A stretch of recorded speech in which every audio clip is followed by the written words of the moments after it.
마이크 잘 들립니까? 괜찮습니까? 이 정도 하면? 마이크 테스트합니다. 네, 감사합니다.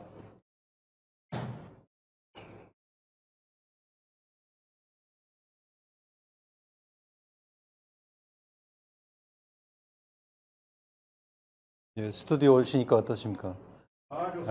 좋죠. 네.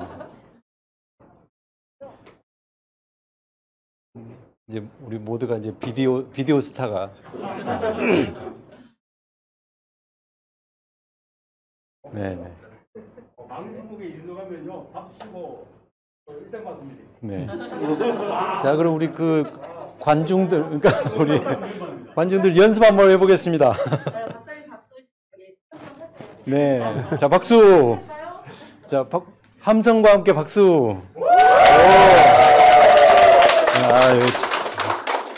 최고의 관객들이 오셨습니다, 오늘.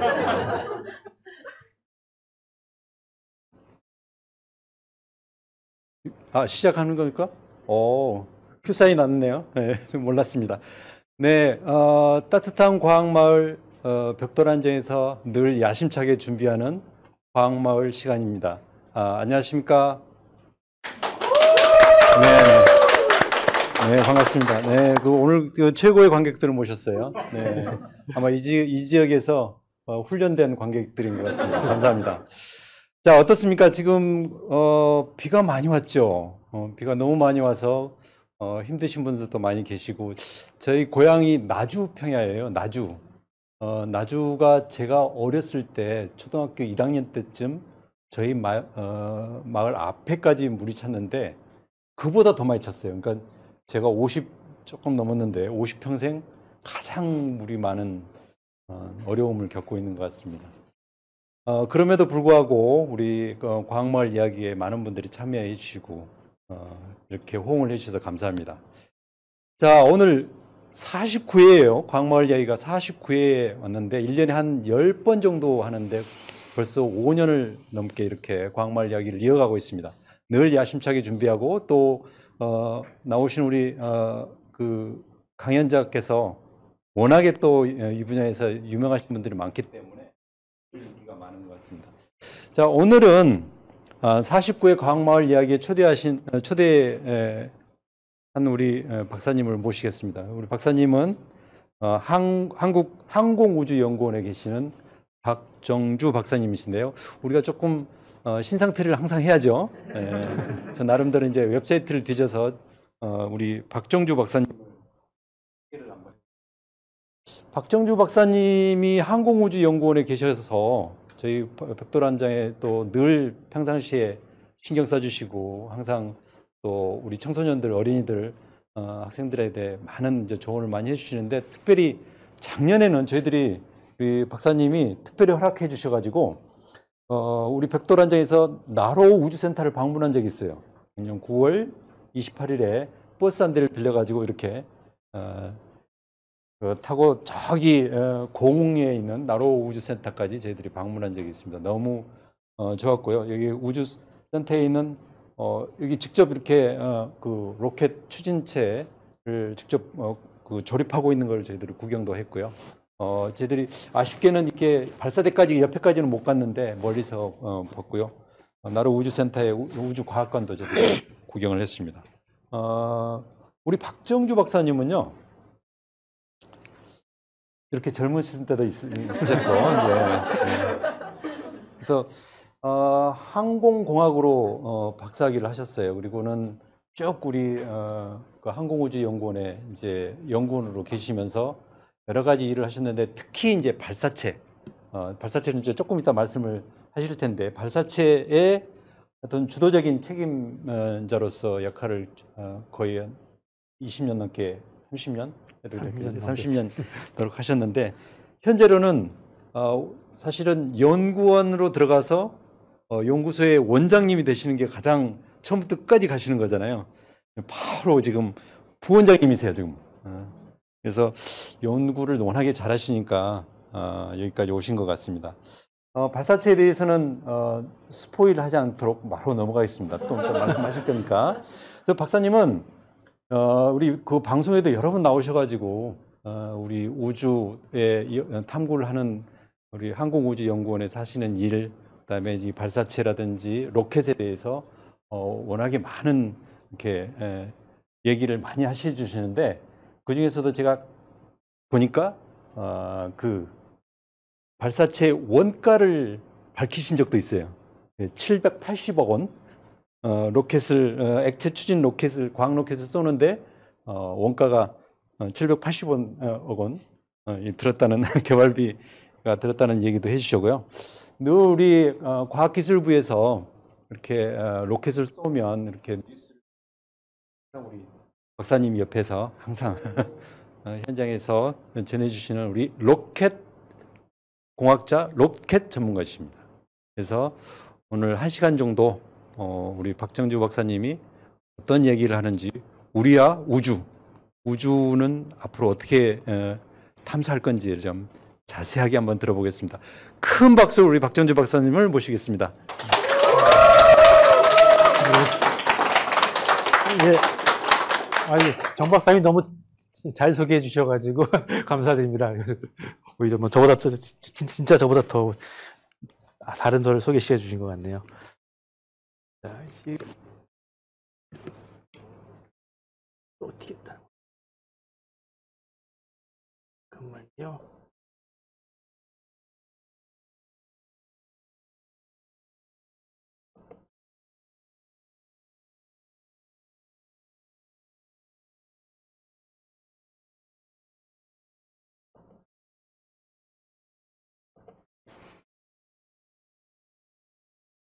네, 안녕하세요. 금방 소개받은 박정주입니다. 오늘 저는 우주와 우리라는 이런 주제를 가지고 말씀을 드리려고 합니다.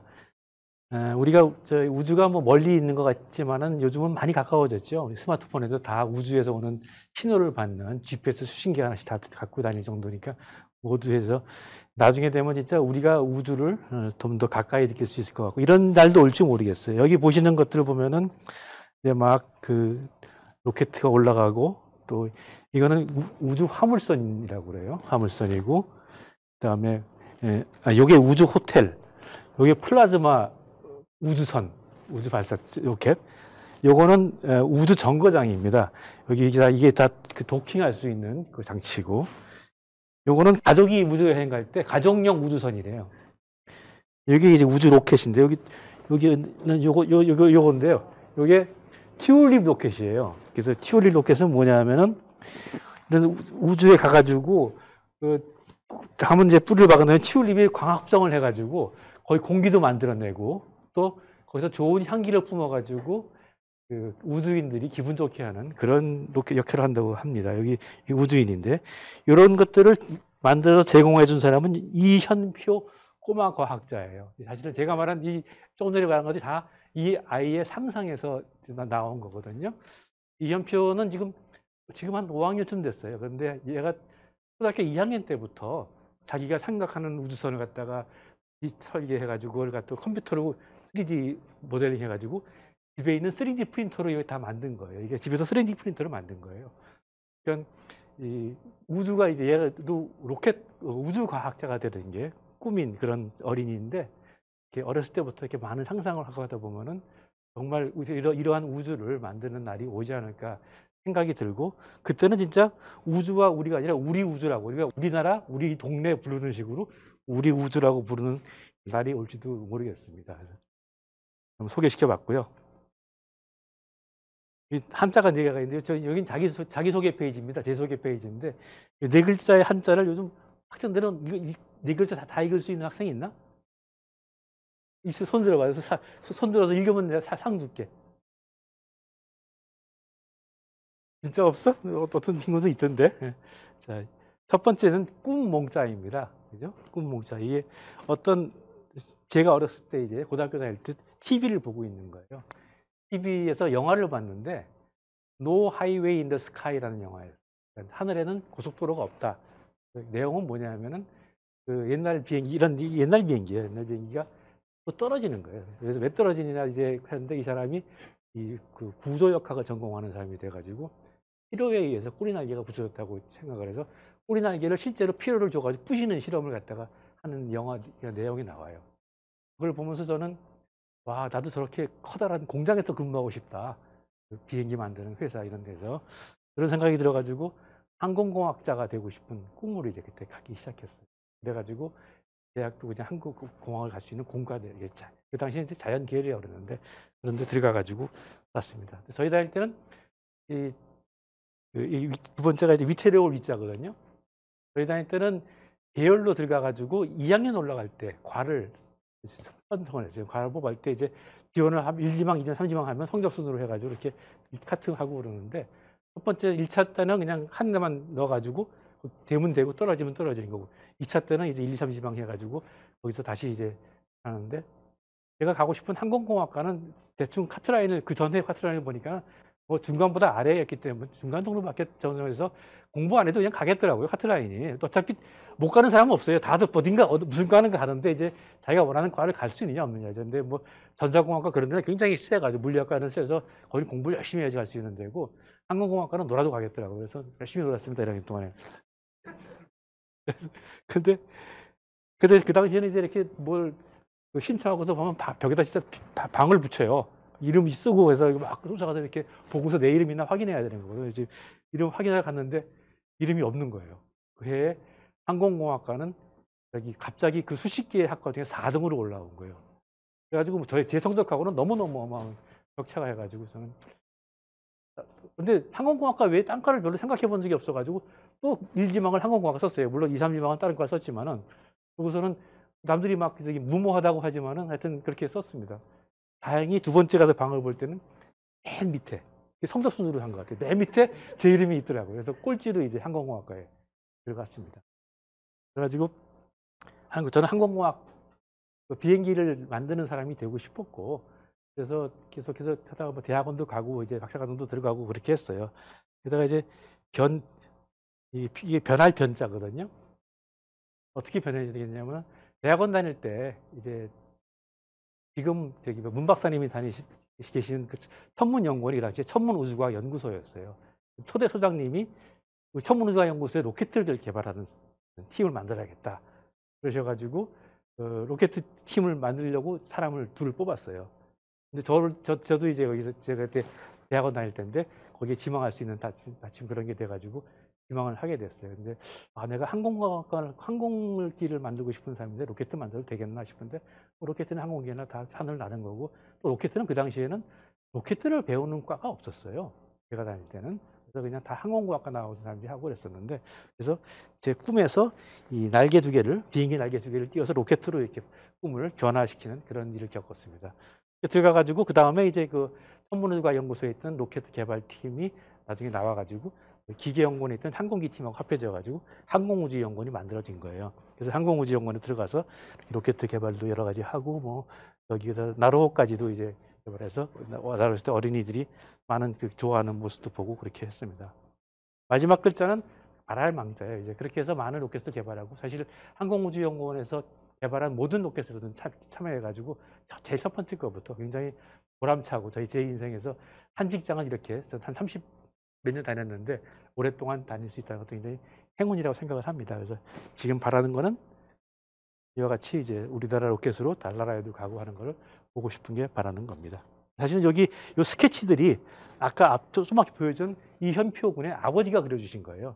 아버님이 우주를 굉장히 좋아하는 화가인데 이분이 아이들한테 굉장히 열성을 가지고 있어가지고 그 생활이 넉넉하지도 않은데도 그림을 좋아하는 딸아이를 위해 가지고는 해마다 전시회를 열어주고 또 이렇게 로켓을 좋아하는 아들아이를 위해 가지고 그 비싼 3D 프린터를 집에다가 장만해 놓고서는 그걸 할 정도로 이렇게 열심히 결정하니까 아이들이 굉장히 밝고 저렇게 꿈을 가지고 살고 있는 것 같습니다. 우주에 대해서 얘기를 하면 우주는 영어로 하면 우주 이렇게 유니버스, 코스모스, 뭐 스페이스 이런 얘기를 하고 있죠. 유니버스는 천문학에서 말하는 그런 우주 실체에 있는 우주라고 말할 수가 있어요. 그래서 뭐 모든 은하이니 뭐 무슨 성운이니 뭐 이런 게 다 유니버스에 속하고 우리 지구도 유니버스의 일부 있죠. 코스모스는 같은 우주이지만은 약간 유니버스보다 조금 더 철학적이라고 할까? 박사님 맞습니까? 그래서 그 칼 세이건이 쓴 코스모스라는 책을 보면은 우주만 나오는 게 아니라 생명도 나오고 뭐 역사도 나오고 이렇게 모든 것이 다 나오게 됩니다. 그리고 우주의 탄생과 그다음에 이걸 하는 우주론도 영어로 코스몰로지예요. 그래서 그 유니버스하고 또 다른 그런 좀 더 이렇게 구조화되고 철학적인 그런 의미를 가지고 있고, 맨 밑에 있는 스페이스는 우리 지구 밖의 공간을 말하는 그런 우주예요. 그러니까 지구에 우리가 살고 있는 땅 위에 얼마 정도까지 공기를 포함한 그걸 아닌 그 바깥 공간을 말하는 우주예요. 그래서 이럴 땐 우주가 이제 여기 물리적으로 어떤 경계선이 있는 그런 우주를 말하는 것이고요. 그래서 우리가 우주 개발을 한다 그러면은 그때는 코스모스나 유니버스를 개발한다 그러지 않고 스페이스를 개발한다 해서 스페이스 디벨롭먼트라고 영어로 표기를 합니다. 저기 우주 정거장 같은 데 가서 있는 사람들이 보면 제일 좋아하는 게 이 해가 뜨고 지는 장면이라고.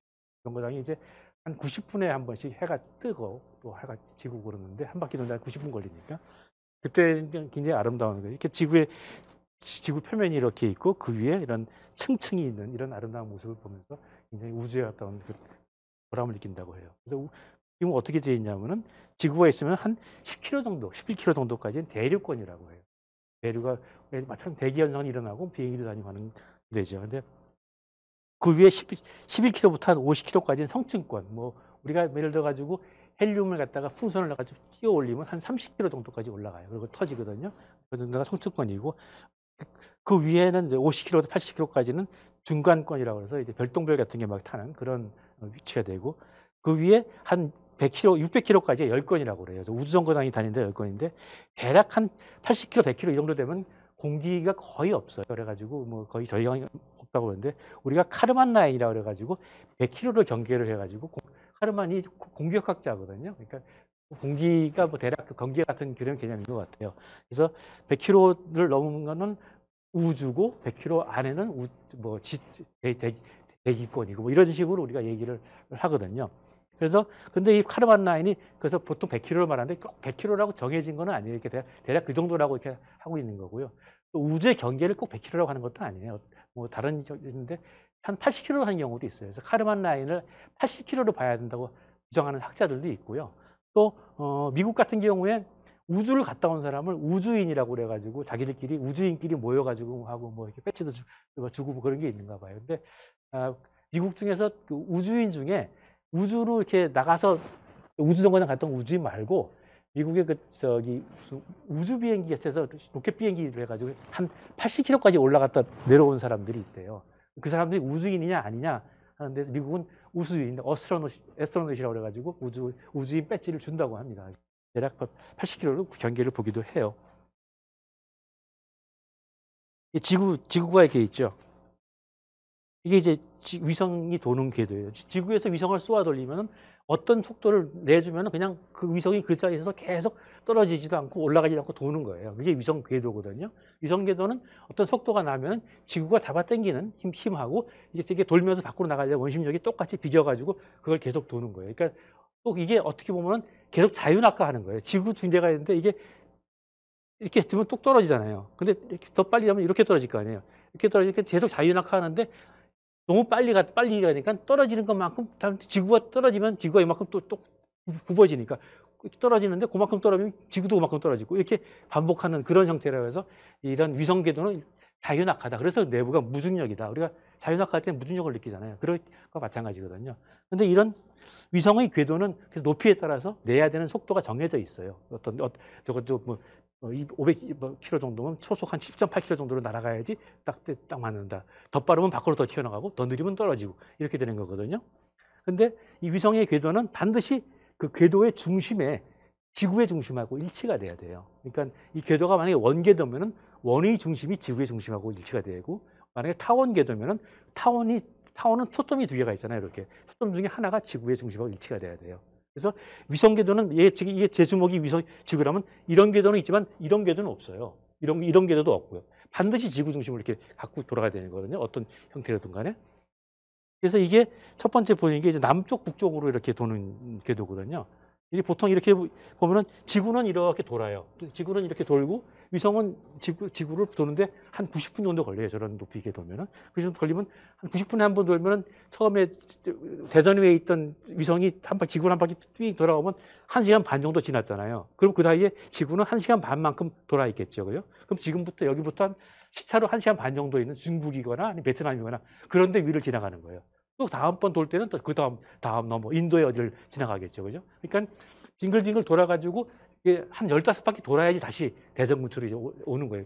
꼭 그 위로 오지는 않겠지. 옆으로 잠깐 삐껴 올 수도 있겠지만 대략 그래서 그 정도 오는 거거든요. 근데 이렇게 돌면서 이 위성은 밑을 내려다보면은 맨 처음에는 저 대전 내려다보다가 그 다음에는 또 저기 뭐 베트남 내려다보다가 그 다음에는 뭐 저기 인도 내려다보면서 뱅뱅 돌다 보면은 결국은 지구 전체를 다 볼 수가 있는 거예요. 볼 수가 있고 그러다 보면 그걸 사진을 찍으면은 지구 전체의 지도도 할 수가 있고 또 그때 마침 그 밑에서 뭘 하고 있는 궁금한 데가 있으면 북한에서 뭘 저기 막 기차로 뭘 이동하거나 그러면 그걸 또 찍으면은 그걸 그 정보가 될 수가 있는 거죠.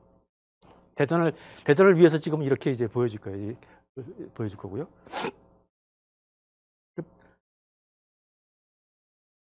그리고 또 이런 궤도도 있어요. 이런 궤도는 이거는 저기 앞에 위성 궤도는 지구가 직경이 한 13,000km 좀 안 되잖아요. 그러면 이게 그 지구를 갖다가 한 우리가 공으로 생각할 때 1.3m짜리 공이라고 치자고요. 그러면 예를 들어 가지고 우리 운동회 때 막 굴러 다니는 그 공 정도 될 거예요. 공 밀기 하는 그런 공이라고 그러면은 이 위성은 이 공에서 1.3km짜리 지구라면 그 공에서 불과 한 5cm 내지 10cm 사이를 떨어져서 도는 거예요. 그렇게 되니까 그 공의 바로 위를 이렇게 도는 거예요. 그러니까 내려다 봐야 거기서 디지털 카메라 가지고 밑을 찍어봐야 되게 좁게 찍을 거 아니에요, 그죠? 이렇게 좁게.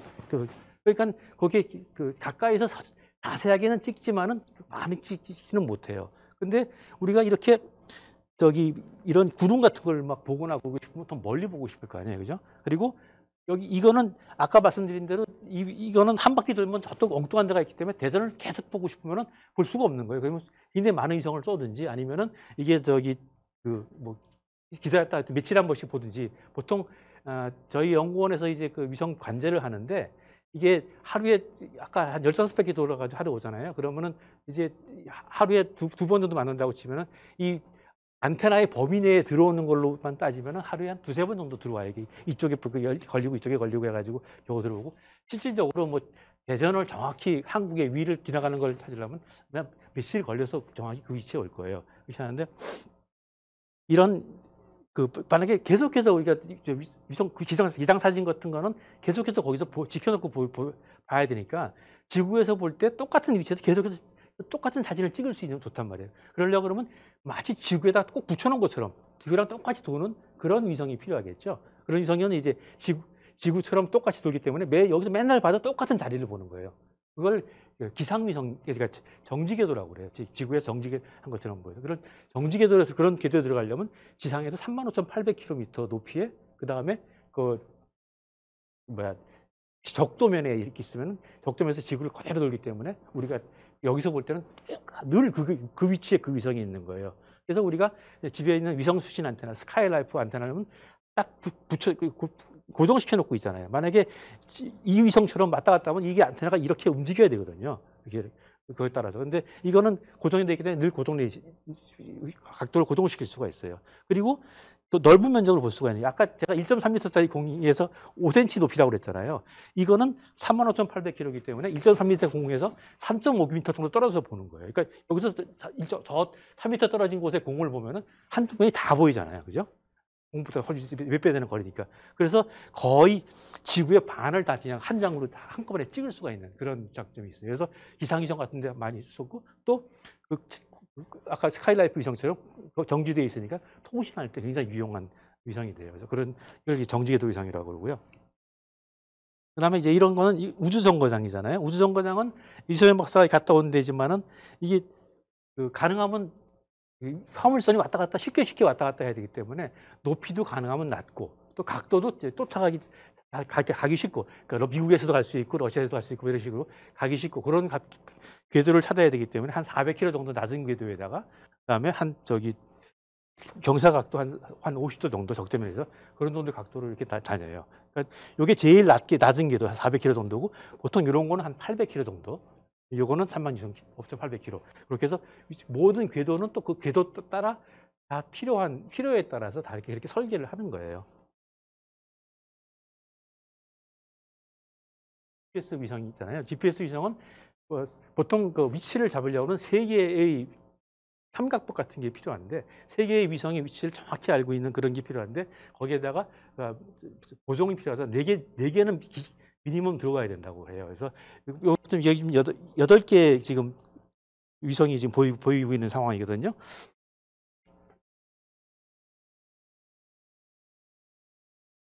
그래서 이게 어떻게 돌더라도 위성이 항상 8개, 6개, 8개, 10개 뭐 이렇게 보여요. 우리가 그래서 GPS 위성을 보면은. 그래서 그걸 가지고 우리 스마트폰이 이거 다 계산해 가지고 내 위치를 이제 알 수가 있는 거예요. 퀴즈가 나왔네요. 우주공간이 시작되는 카르만 라인의 고도는 얼마인가? 이건 온라인에서도 뭐 한다고 그러니까 1번 50km, 2번 100km, 3번 200km, 4번 600km. 답은 무엇일까요?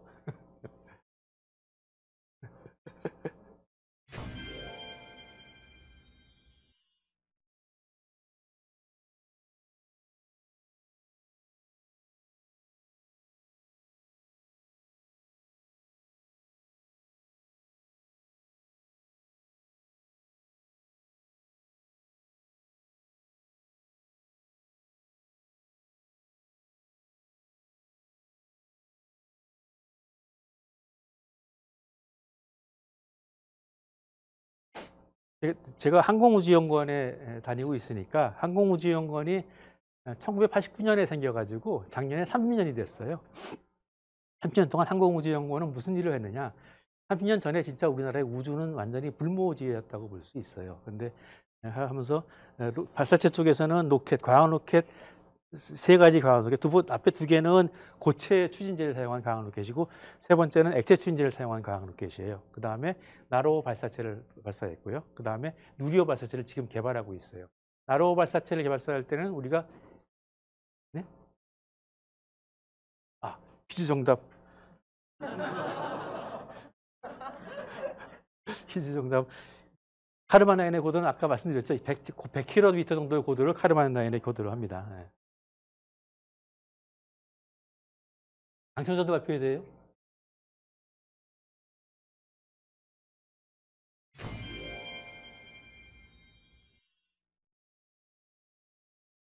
다 맞추셨을 것 같은데.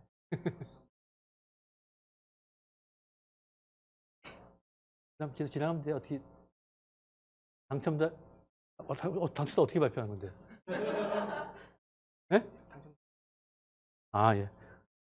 당첨자를 보여주세요.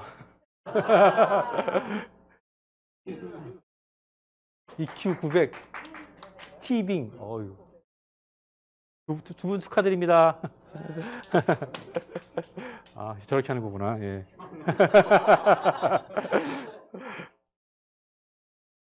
재밌네요. 예. 그래서 나로호 할 때는 이제 엔진 기술이 아직 성숙하지 않아가지고 일단은 러시아 걸 썼고요. 그 이후에 우리가 엔진을 국산화 개발을 완료해서 지금 누리호 시험 발사체는 국산 엔진을 사용한 모두 국산을 한 그런 발사체를 지금 개발 중에 있습니다. 좀 다음 페이지에 좀 더 자세히 보여드리게 하고요. 위성 같은 경우에 한 10개 이상 지금 위성을 개발을 했고요. 지금도 동시에 6개를 만들고 있어요. 그래서 위성 쪽은 상당히 수준이 높습니다.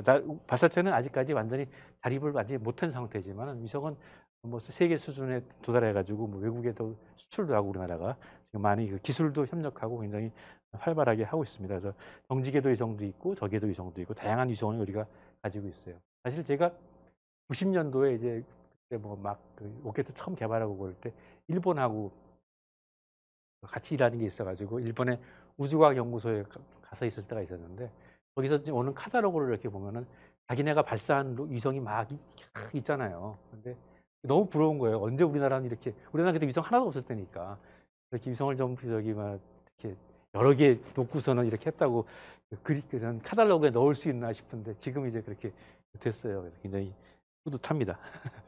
항공 쪽에서 많은 일을 했었어요. 그래가지고 뭐 여러 가지 종류의 비행선과 비행기를 만들었고요. 특히 이 스마트 무인기라고 하는 거는 틸트 로프터 비행기라고 해가지고 이륙할 때는 로터가 이렇게 해서 이륙한 다음에 이렇게 해서 헬리콥터 이렇게 하잖아요. 근데 헬리콥터는 계속 이렇게 가니까 속도가 별로 안 빨라요. 근데 이게 틱스로켓 비행기는 이륙할 때 이렇게 했다가 이륙한 다음에 다시 앞으로 해가지고 쭉 가기 때문에 속도도 빠르고 수직이 착륙되고 이런 비행기인데 무인 비행기로서는 세계에서 두 번째로 개발을 한 거예요. 그래서 굉장히 성능이 좋고 저 기술을 바탕으로 해가지고 지금은 이제 그 UAV, 그러니까 도시명 에어 택시 같은 거 있잖아요. 그런 것들을 개발하는 일들을 지금 연구원에서 개발을 하고 있습니다. 그래서 멀지 않아서는 또 우리 도시에서 다니는 소형 비행기들도 이제 생길 것 같아요. 이게 이제 한국적 봤을 때 지금 개발하고 있는 누리호인데요. 누리호는 직경이 3.5m고 길이가 47m 정도 되는 그런 로켓이에요. 나로호가 33m니까 그거보다 한 1.5배 정도 크겠다고 볼 수 있고요. 이륙 중량이 한 200톤 정도. 나로호가 한 140톤 정도 됐었거든요. 그보다 좀 더 크고 합체 중량이 1.5톤 이상. 나로호는 100kg짜리 이송을 실었던 로켓이에요. 그러니까 그거에 비해서 합체 능력은 한 15배 이상이 된다고 볼 수 있죠. 태양 동기계도에 투입을 시킬 수 있고 이걸 위해 가지고 그 75톤 추진력을 내는 엔진과 7톤 추진력 엔진 두 가지 종류의 엔진을 개발을 했어요. 그래서 이 75톤 추진력 가진 엔진을 4개를 갖다가 이제 1단에다가 붙여가지고 그러면 1단이 약 300톤 정도 추력이 나오잖아요. 그러면 전체 무게가 200톤이니까 300톤 정도 추력이 나오면 이제 뜰 수가 있잖아요. 그렇게 하고 그걸 2단에 한 개 쓰고 1단하고 2단하고는 엔진이 약간 틀려요. 2단은 이제 아주 높은 고도에서 압력이 낮은 곳에서 쓰는 거기 때문에 엔진의 그 뒤에 노즐이라고 하는 이렇게 나오는 게 훨씬 더 깁니다. 왜냐하면 더 팽창을 시켜가지고 더 낮은 압력을 만들어서 내보내기 위해 가지고 그래도 성능이 더 좋아지거든요. 그다음에 3단은 7톤짜리 엔진을 갖다가 개발해서 이렇게 하고 이제 탱크들을 갖다 붙여가지고 이렇게 로켓가 구성이 됩니다. 좀 이따가 이제 바로 다음 페이지에 이 동영상으로 이 로켓가 어떻게 구성이 되어 있는지 그걸 한번 보여드릴게요.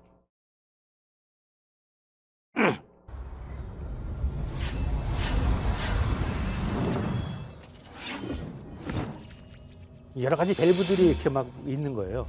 하나고 이렇게.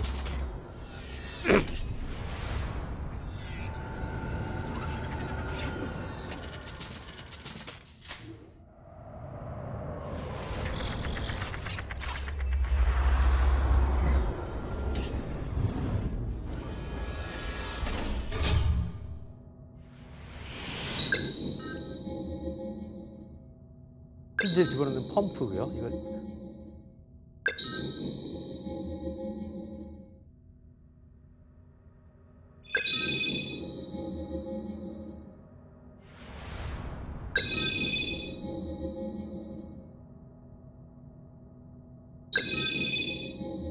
가스 발생기하고 터빈하고 터빈 배기 노즐을 제가 이따가 설명을 좀 더 해드릴게요. 이건 이제 엔진에 불을 붙일 때 처음에 점화를 시키는 거예요. 엔진을 움직이는 거 이렇게.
위쪽이 이제 산화제, 액체산소가 들어가고요. 아래쪽이 두유 탱크가 들어가는 거예요.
저희 유튜브에는 카리TV라고 있습니다. 그래서 카리TV 가보시면은 말고도 굉장히 많은 동영상을 항공우주연구원이 만들어 올린 게 있습니다.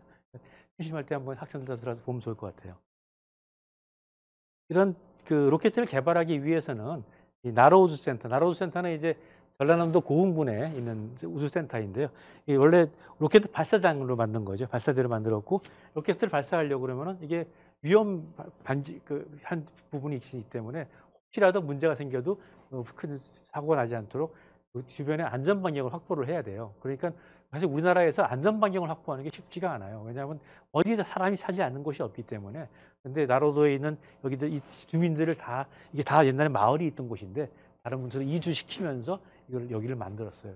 그리고 한 반경 3km 정도에 아무도 살지 않은 안전 반경을 확보해서 발사대를 만들었습니다. 그래서 여기서 나로우를 발사를 했고 그 당시에는 이게 없었어요. 수진기한 시험 시설이 발사대하고 발사대 조립 시험 시설하고 발사 통제 시설, 뭐 추적 시설 요건 있었는데 근데 나로우를 발사하면 우리가 국산 엔진을 개발을 해야 되잖아요.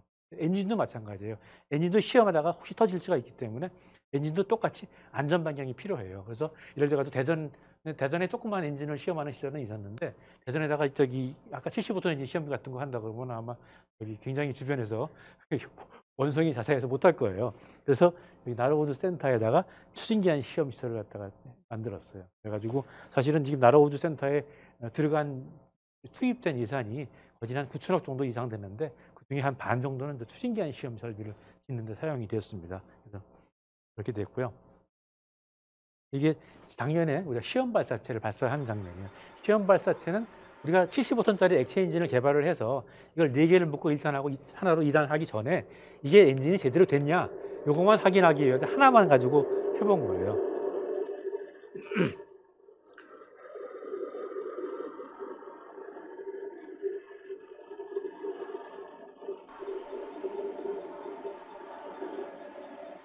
시험 발사체는 사실은 누리호 발사체에 2단을 발사한 거예요. 2단, 3단을. 근데 2단하고 3단을 발사하는데 이 엔진만 75톤 엔진인데 누리호 2단에는 원래 고고에 높은 고도에서 심한 긴 엔진이고 짧은 고도. 여기 여러분 엔진 나오는 거 보면 이게 이런 빛하고 이런 빛 두 가지 빛이 보이죠? 하얀 빛하고 노란 빛하고 이 하얀 빛은 이 화염이에요. 그래서 저게 75톤의 힘을 내는 그 화염이에요. 그러니까 우리가 그 로켓 하는 그 힘의 원리는 우리가 훅 부는 거랑 마찬가지거든요. 그러니까 훅 부는 거 가지고 75톤으로 불어주는 그런 거인 거예요. 그러니까 자동차를 갖다 75톤짜리 끄는 거하고는 달라요. 자동차는 바퀴를 가지고 회전을 바꾸잖아요. 근데 이거는 단지 부는 것만 가지고 하기 때문에 연비로 따지면 엄청나게 나쁜 거예요. 그러니까 굉장히 자동차로 하면은 자동차의 그 뒤에 그 머플러 있잖아요. 머플러에 나오는 뿜뿜뿜 나오는 그걸로 75톤을 만들어낸다고 생각하면 돼요. 그래서 요거는 그 메인 화염인데 요거는 뭐냐? 요거는 아까 그 터빈을 막 돌렸잖아요. 터빈을 돌리는 게 터보 펌프로 굉장히 고압을 만들어서 그걸 갖다가 엔진에 넣어줘야 되는데 그 고압 만드는 게 굉장히 고성능 펌프가 돼야 되는 거예요. 근데 고성능 펌프를 무겁게 만들면 안 되기 때문에 가볍게 만들려고 해서 최대한 가벼우면서도 펌프가 성능이 무지 좋은 게 터보 펌프거든요. 터보 펌프를 하는데 터보 펌프는 터빈을 돌려야지 돌릴 수 있어요. 근데 이 터빈이라는 게 뭐냐면은 마치 물레방아랑 똑같은 거예요. 물레방아 아시죠? 물레방아 하면 물을 이렇게 보내가지고 물레방에 이렇게 칸을 갖다가 밀어가지고 이렇게 빙빙빙 돌리잖아요. 예를 들어 소방호수 가지고 물레방아 물차를 갖다가 밀면 더 빨리 불겠죠, 그죠? 근데 터보 펌프는 마치 그 소방호수를 뿜는 것 같은 거를 물이 아니고 기체를 가지고 그걸 다 뿜어내는 거예요. 기체를 어떻게 그럼 기체를 굉장히 고압의 기체를 만들어내야 되는데 그걸 어떻게 만들어내냐? 역시 로켓 엔진 가지고 만들어내는 거예요. 근데 이 메인 엔진이 아니라 조그만 엔진을 따로 만들어요. 아까 가스 발생기라고 아까 동영상 보셨는지 모르겠는데 가스 발생기라는 게 조그만 엔진이에요. 그 조그만 엔진 가지고 가스를 연소시켜 가지고 똑같은 수신제, 산화제하고 그걸 연소시켜서 그걸 가스를 가지고 밀어내는 거예요. 근데 로켓 메인 엔진에서 나오는 화염의 온도는 3000도쯤 돼요. 3000도쯤 돼요. 3000도에서 견딜 수 있는 금속은 아무것도 없어요. 한 1000도에서 견디는 금속도 별로 없어요. 그렇기 때문에 이 터빈이 금속으로 된 건데 그냥 그걸 다 연소된 거를 뿜어내면 다 녹아버리거든요. 그러니까 녹지 않게 하기 위해서 어떻게 하냐면 이 가스 발생기에서 타는 연소는 그 연료를 무지하게 진하게 넣는 거예요. 산소를 조금만 넣고 그렇게 하면은 다 타지를 않아 가지고 온도가 덜 올라가요. 온도가 900도가 넘지 않게 만드는 거예요. 그러니까 이게 덜 탄 온도니까 미연소된 것들은 어때요? 시커먼 연기가 나거든요. 그러니까 이게 시커먼 연기가 나오는 거예요. 그러니까 로켓 엔진 시험할 때 동네 좀 죄송한 게 이 검은 연기가 좀 나와가지고 이게 약간 동네에 좀 시꺼먼 게 돌아다니서 그래서 그런데 이게 시꺼먼 연기가 나오니까 여기서 여기는 시커멓잖아요. 시커먼 게 나왔다가 이제 이 화염하고 만나가지고 2차 연소가 되는 거예요. 이제 뜨거운 게 있으니까 2차 연소가 돼가지고 그때 불이 하나인데 아직까지 약간 노리끼리 하니까 온도가 낮다는 얘기죠. 그렇게 해서 나오는 그런 화염이 있어 색깔이 두 가지가 나오는 겁니다. 이제 누리호를 발사할 때는 이런 모습이 될 거고요. 또 퀴즈가 나왔네요. 2022년에 발사 예정으로 개발 중인 한국형 발사체 누리호는 몇 단의 로켓 추진기한 단으로 구성되는 발사체인가? 1번 1단, 2번 2단, 3번 3단, 4번 4단.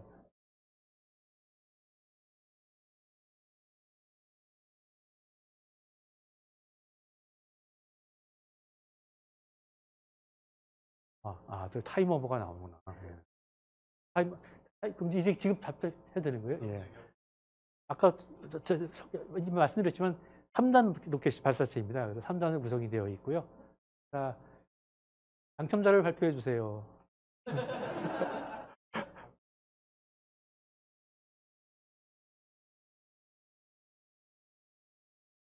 집계 중인가요?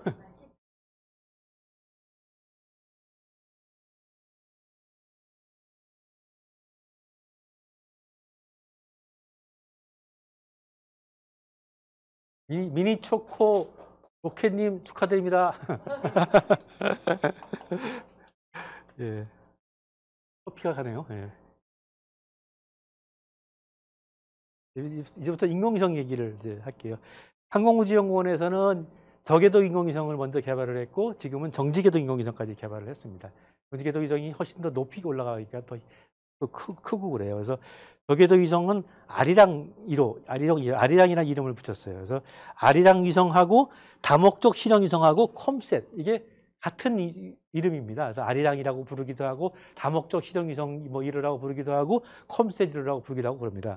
그래서 아리랑 위성은 관측 위성이에요. 위에서 아까 내려다보는 남북으로 도는 그런 관측 위성이고요. 관측 위성에서 아리랑 1호, 2호, 3호, 3A호, 7호는 광학 관측 위성입니다. 광학 관측 위성은 일종의 디지털 카메라라고 보시면 돼요. 그러니까 위성에 디지털 카메라를 붙여가지고 밑을 내려다보면서 찍는 거예요. 근데 그 디지털 카메라가 물론 우리 스마트폰 같이 조그만 건 아니고 아리랑 7호 같은 거는 디지털 카메라 렌즈 직경이 1m가 넘어요. 그런 커다란 디지털 카메라거든요. 그래서 보면은 광학 위성이 6.6m 아리랑 1호. 그건 무슨 얘기냐면 우리가 이미지는 픽셀로 구성되어 있잖아요. 점 하나 픽셀이라고 그러잖아요. 픽셀 하나가 지상에 어떤 만한 크기랑 매치가 되느냐. 이 아리랑 1호 같은 경우는 땅 위에 6.6m의 사각형이 한 개의 점으로 보인다는 뜻이에요. 그러니까 굉장히 러프하게 보이겠죠. 그죠? 그게 얼마큼 좋아졌느냐? 아리랑 7호는 0.3m예요. 0.3m 지상에 30cm, 30cm가 한 점으로 보이는 거예요. 그러면 아리랑 1호에 비해서 아리랑 7호는 아직 발사하지 않았어요. 지금 발사한 건 아리랑 3A호가 제일 최근에 발사한 거거든요. 3A호도 55cm죠. 그죠?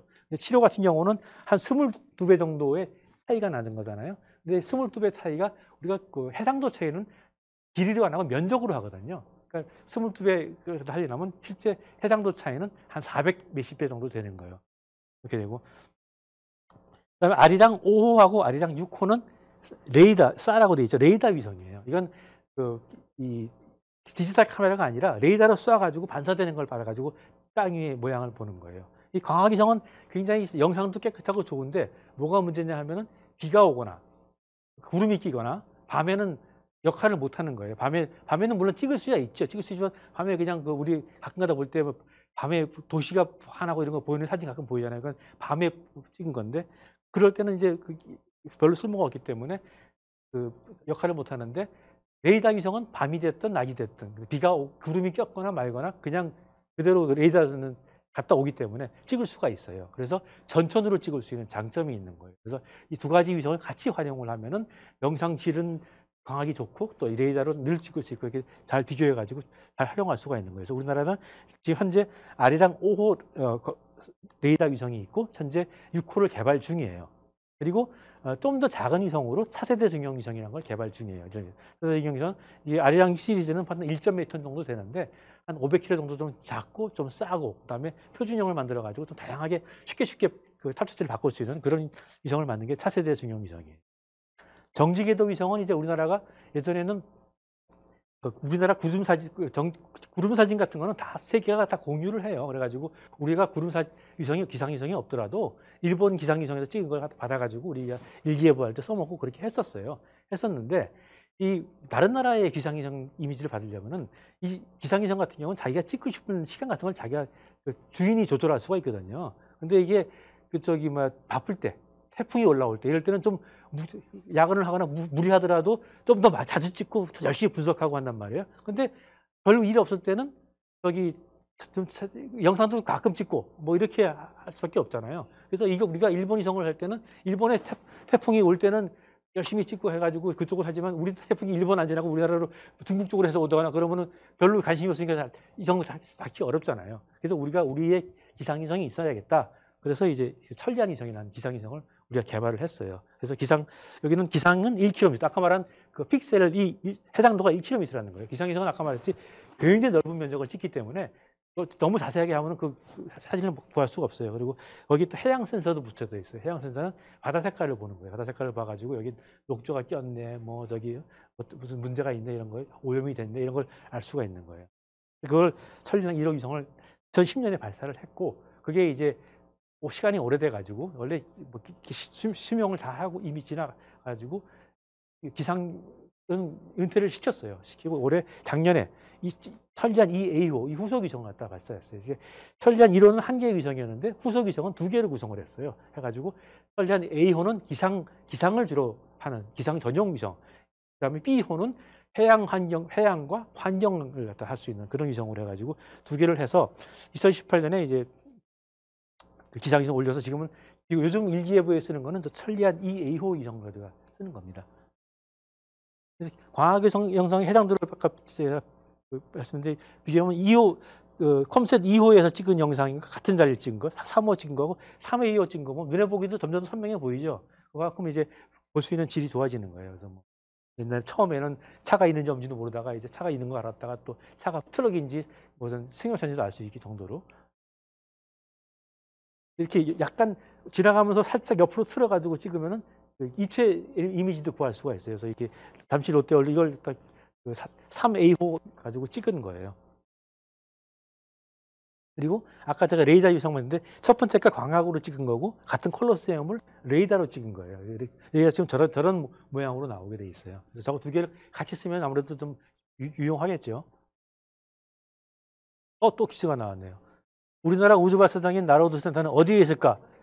경상남도 남해군, 전라남도 완도군, 충청남도 태안군, 전라남도 고흥군. 어딜까요?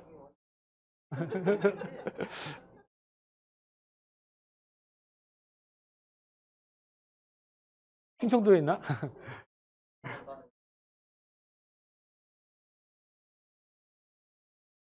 네. 타임아웃, 네. 타임아웃에 대해서 정답을 공개하겠습니다. 정답은 전라남도 고흥군입니다. 당첨자를 발표해 주십시오.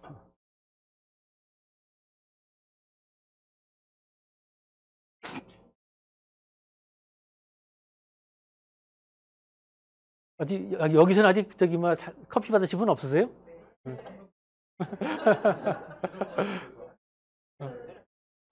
장미꽃님, 파랑새님 안 계세요? 그러면 온라인으로 보시는 분이 꽤 많다는 얘기네요. 여기서.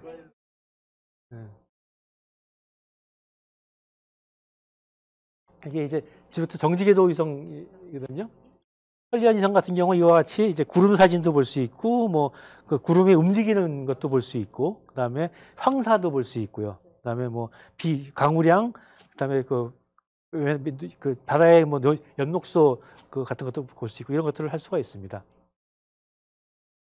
천리안 위성 2A호는 아까 말씀드린 대로 기상위성인데요. 한 중량이 한 3.5톤 정도 되고 수명이 10.6년 정도 돼요. 그다음에 2.6kW 정도가 되고 여기에는 기상 관측 영상기와 우주 기상 탑재체 두 가지가 이제 탑재가 되어 있습니다. 우주 기상은 이제 우주에서 오는 뭐 우주선 같은 거 그런 것들을 볼 수 있는 거겠죠. 그래서 천리안 1호랑 비교해서 뭐 공간 해상도는 4배 좋아졌고 산출물은 3.5배 좋아졌고 뭐 이렇게 많이 개선이 됐습니다. 그래서 물론 10년이 지났으니까 당연히 개선이 돼야겠죠, 그죠? 천리안 2PO는 아까 말씀드린 대로 해양 관측용 해석 영상기, 바다 색깔 보는 거예요. 오션 컬러잖아요. 바다 색깔. 그래서 고시2라고 했는데 고시2는 천리안 1호에도 고시1이 있었기 때문에 고시2고요. 제임스 환경 관측용 분광기에는 처음으로 한 거기 때문에 제임스라고 그래요. 그래서 그 환경 모니터링이고요. 뭐 쌍둥이 위성이기 때문에 무게도 같고 수명도 같고 다 같습니다. 그래서 이렇게 두 개의 탑재체가 붙어 있고요.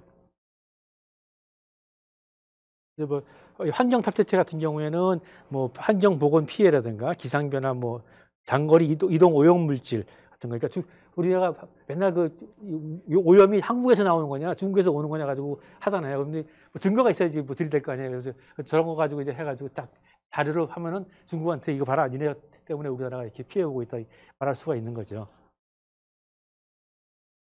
그래서 환경 탑재체 같은 거는 보면은 한꺼번에 이러한 면적을 이렇게 찍는 거예요. 5,000km 거든요. 대한민국이 요만해요. 그러니까 굉장히 넓은 면적을 볼 수 있는 거죠. 거의 베트남, 말레이시아 이런 데서부터 다 일본까지 다 한꺼번에 볼 수 있는 면적이거든요. 그래서 30분씩 하루에 8번 낮 동안 촬영을 하고요. 그래서 뭐 여기서 볼 수 있는 게 뭐 이런 각종 화학 물질들, 뭐 이산화황, 오존 이런 것도 하고 또 미세먼지도 보고 이런 것들을 할 수 있는 가지고 있습니다. 해양 탑재체 같은 경우에는 이제 바다 색깔 같은 거에서 육상 담수의 이동이라든가 오염물 이동, 뭐 그다음에 해양 재해 재난 저감을 위한 실시간 적조의 발생 이런 것들을 우리가 할 수 있다는 거죠. 그래서 마찬가지로 해양 탑재체도 고시1이 있었으니까 그거에 비해서 뭐 4배씩 더 좋아졌다 그런 걸 나타내고 있고요. 또 위성 기체가 나왔네요. 다음 중 정지궤도 위성은 아리랑 7호 위성, 천리안 1호 위성, 이건 좀 어렵겠다, 그죠? 차세대 등형 위성 2호, 어느 걸까요?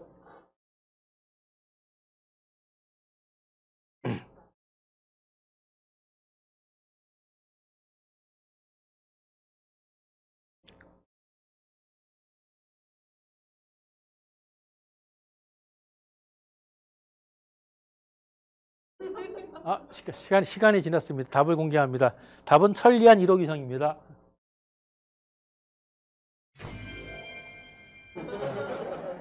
당첨자를 공개해 주세요.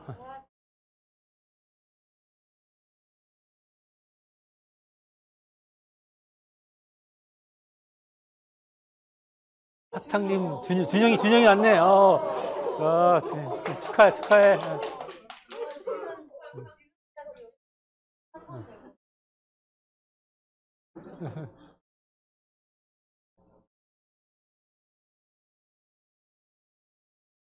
우리는 달에 간다. 우리나라도 달에 가는 계획을 지금 하고 있습니다. 한국의 우주 탐사 계획. 그래서 한국은 이제 달부터 해가지고 처음에는 달 궤도선을 발사해서 달 주변을 이렇게 돌면서 촬영 같은 것도 하고 역할도 하고, 그 다음에는 좀 시간이 지나서 2030년 정도 되면은 달 표면에 이렇게 착륙을 하는 걸 시도할 거고요. 그래서 달 착륙선과 달 로버를 보낼 거고, 그 지난 다음에 이제 다른 달 외에 다른 뭐 화성이 될 수도 있고 또는 뭐 소행성이 될 수도 있고 이렇게 하는 그런 심우주 탐사를 착수하는 것으로 지금 계획이 되어 있습니다. 그래서 달 궤도선은 2022년에 발사할 예정이에요. 지금 막 얼마 안 남았잖아요. 지금 막 하고 있습니다. 달은 이제 우리 지구의 유일한 자연위성이 있잖아요. 달이 이렇게 생겼죠, 그죠? 달 뒷면은 저렇게 생겼어요. 앞면하고 많이 다르죠, 그죠? 이 앞면은 굉장히 평평한 평지가 많고 뒷면은 굉장히 많이 상처 같은 게 분화구가 많잖아요. 그래서 저걸 가지고 뭐 학자들도 많이 연구하는 것 같더라고요. 달 왜 앞면하고 뒷면이 이렇게 다른가? 그래서 뭐 달의 탄생과 관계가 있다는 사람도 있고, 좀 지구가 이렇게 막아주고 있어가지고 권 박사님 왜 그런지.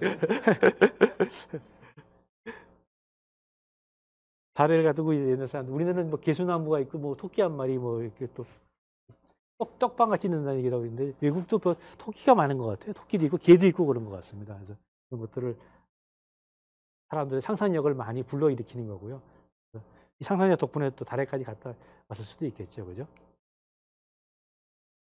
우리가 그 달에 가는 첫 번째 그 달 궤도선을 KPLO라고 합니다. KPLO는 Korea Pathfinder to Lunar Orbit이에요. 그러니까 달을 가는 그 궤도를 하기 위한 패스파인더. 패스파인더는 개척자 같은 그런 거잖아요.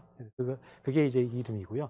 여기에는 6개의 탑재체가 탑재가 됩니다. 6개 탑재체는 항공우주연구원, 또 천문연구원, 그다음에 기질자원연구원, 경희대학교, 그다음에 전자통신연구원, 그리고 미국의 나사 이렇게 6개의 기관들이 개발을 하고 있어요. 그래서 항공우주연구원이 개발하고 있는 거는 고해상도 카메라. 이거는 이제 달에 나중에 우리가 2030년에 달에 착륙을 해야 되니까 어디 착륙하려고 할 거냐면 미리 좀 지도 같은 걸 만들어야 되기 때문에 그런 후보지에 대한 영상을 촬영하기 위한 역할을 할 겁니다. 그다음에 천문연구원에서 하는 광시와 편경 카메라는 달의 표토가 어떤 뭐 표토의 물리적 특성 및 뭐 우주 풍화작용 같은 거를 연구하는 그런 것이고요.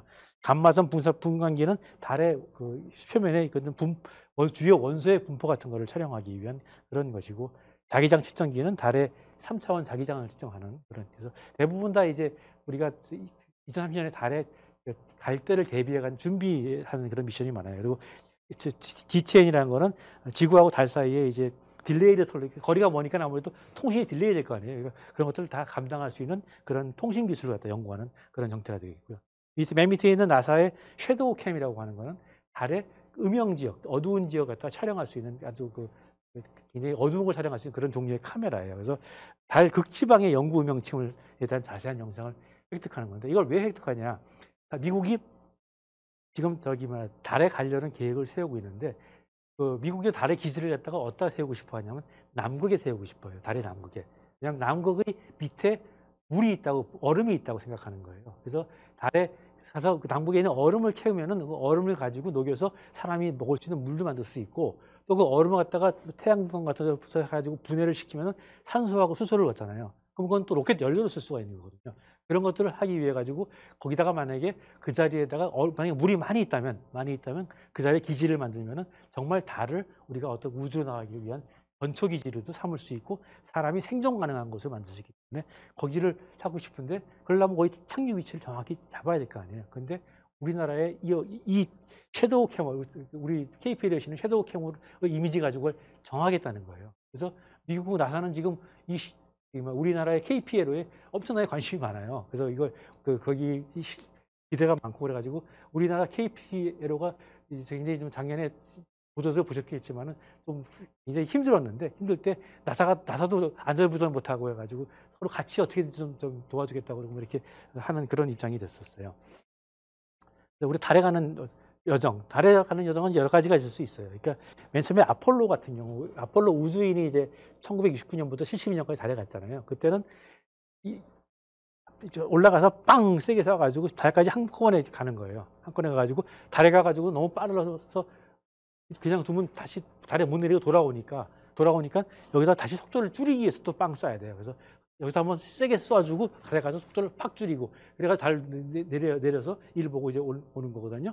근데 이렇게 하려고 그러면 에너지가 많이 들어요. 여기서 빵 쏘는 것도 많이 들고 내리는 것도 많이 들고. 만약에 이건 좋은 이 궤도는 그냥 여기서 달에서 속도를 줄이지 않으면 어떻게 되냐면 다시 팔자를 그리면서 지구로 돌아와요. 그래서 아폴로 13호가 사람들이 달에 착륙을 실패했지만은 지구로 돌아왔잖아요. 그죠? 그게 내버려 두면 그냥 그 궤도는 팔자 궤도가 돼가지고 돌아오는 거예요. 이렇게 지구로. 그러니까 이게 가능한 거거든요. 그래서 이게 되게 좋아요. 3일에서 5일이면 달에 갈 수가 있어요. 그래서 7월 16일 날, 아폴로 같은 게 7월 16일 날 출발해가지고 19일 날 달에 도착하고 20일 날 내렸거든요. 그렇게 해서 갔다 올 수가 있는 궤도인데, 문제는, 그러니까 유인에서는 이게 좋은 거예요. 왜냐하면 사람이 여기 빨리 갔다 와야 되니까 뭐 여러 가지 것도 있지만 또 방사능도 최소한 노출시킬 수 있고 그래가지고 하는데, 나쁜 점은 이제 에너지가 많이 든다.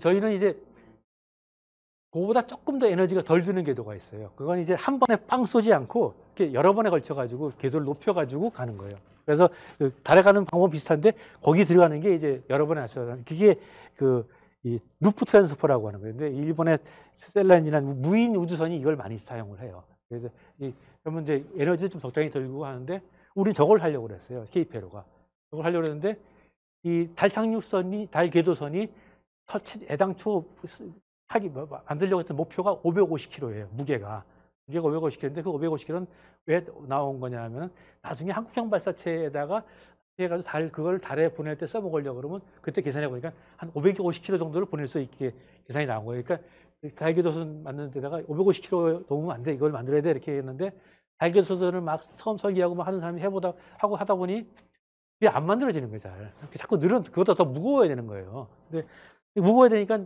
그걸 그러니까 방법이 없으니까 무게가 늘어났어요. 늘어나고서 무게가 늘어난 거 가지고 해보려고 하니까 달에서 수명이 안 나오는 거예요. 그걸 다 못해서 그러면 달에서의 수명을 갖다가 원래 1년 목표인데 3개월로 줄이자. 그렇게 이제 하려고 했었어요. 저걸로 가고 3개월로 줄이자. 그렇게 하려고 했었는데 이 나사에서 가지고 이제 나사 쪽하고 막 또 협의를 하고 뭐 근데 우리 같이 국제연합의 입장에서 우리만 주장할 수는 없는 거잖아요. 그래서 막 의논을 해가지고 나사가 거기 갈 수 있는 방법이 있다. 다른 궤도를 더 에너지가 덜 드는 궤도가 있다. 그래서 그게 몇 번 안 쓴 궤도가 있어요. 저기 그러니까 이제 어려워가지고 우리가 너무 어려워서 알아도 이거는 좀 안 했으면 좋겠다는 그런 궤도였거든요. 근데 그게 그 세 번째 저에너지 트랜스퍼 궤도예요. 이거는 지구에서 떠나가지고 태양의 중력과 뭐 지구 중력, 달 중력을 잘 이용해가지고 달에 도착할 때 거의 뭐 속도 줄일 필요 없이 그 속도로 들어가게 만드는 그런 아주 궤도예요. 그리고 그러니까 세계 궤도 태양과 지구의 그 궤도 중립적인 무슨 라그란지 포인트라는 데를 거쳐가지고 하는. 근데 이거는 에너지는 되게 덜 들어요. 덜 드는데 무슨 문제가 있냐면 굉장히 오래 걸려요. 이게 한 달 걸리는데 이거는 80에서 120일, 한 3, 4개월 정도 걸려요. 그 다음에 무지하게 멀리 갔다 와야 돼요. 이거는 비행거리가 이건 40만 킬로, 100만 킬로, 이거는 총 240에서 380만 킬로를 갔다 와야 되는 거예요. 근데 직선거리도 한 100만 킬로 이상까지 갔다 와야 되는 거예요. 근데 우리가 KPLO로 하면서 지상에 수신 안테나를, 교신 안테나를 갖다가 계획을 세웠는데 처음엔 저걸로 계획을 세웠기 때문에 이게 직정이 34m짜리 안테나를 갖다가 우리가 만들었거든요. 만들었는데 이게 100만 킬로까지 가니까 이 안테나가 좀 딸리는 거예요. 딸려가지고 그래서 그걸 나사랑 다시 협의해가지고 미국은 저런 것들을 했기 때문에 70m짜리 안테나를 갖고 있어요. 그래서 그 안테나도 협조를 받고 그렇게 해서 이 궤도를 가기로 해서 지금 이 궤도를 설계를 해서 가고 있어요. 이게 하니까 여유가 있어가지고 달에 가서도 1년 정도 이렇게 할 수 있는. 현재는 우리는 KPLO는 이 저에너지 트랜스포 궤도로 가고 있다. 이렇게. 네. 달에 나중에 2030년에 이제 로봇도 가고 하면 이런 모양이 되겠죠. 1972년에 이제 유진 서넌이라는 사람이 달을 마지막으로 걸은 사람인데 이 사람이 지질학자래요. 지질학자에서 달에서 뭐 월석을 갖다가 100몇십 킬로를 캐와가지고 갖고 왔다고 하더라고요. 그래서 지금은 이제 근데 72년도에 달에 간 이후에 지금 벌써 몇 년이에요? 50년 동안 달에 아무도 안 갔어요. 여러분 이정문이라는 그 만화가가 있어요. 만화가가 65년도에 2000년의 세상은 하고서 일단 그린 한 컷짜리 만화가 있어요. 거기 보면은 뭐 요즘 우리가 그 당시에는 이게 될 때 되겠어 하는 것들이 있었는데 지금 와서 보니까 다 된 거예요. 화상이 나오는 전화기, 뭐 태양열로 하는 지붕의 태양열 어떻게 그걸 상상했는지 그것으로 다 됐어요. 딱 하나 안 된 게 뭐냐면은 달러의 수학여행. 거기 이제 수학여행 올라가는 로켓이 딱 나와요. 달러 수학여행 간다고. 근데 그건 안 됐잖아요.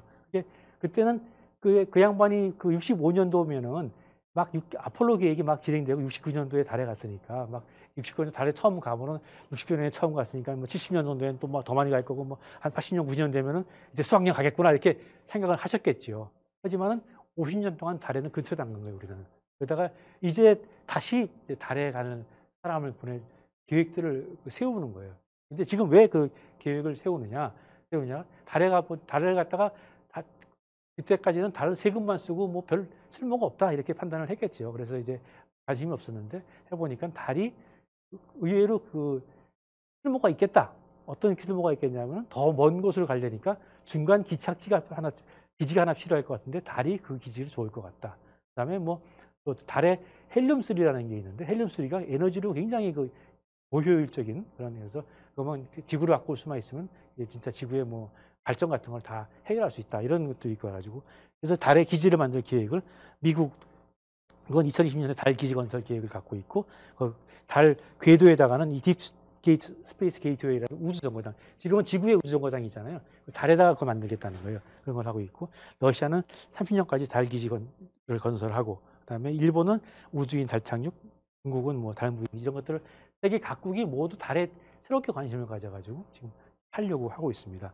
게다가 미국은 또 민간인 그 스페이스X에서 정부보다 더 적극적으로 더 야심찬 계획을 막 내놓으니까 나사가 막 따라가기 버거울 정도로 그런 계획들을 막 내놓으니까 더 활발하게 되는 것도 있고요.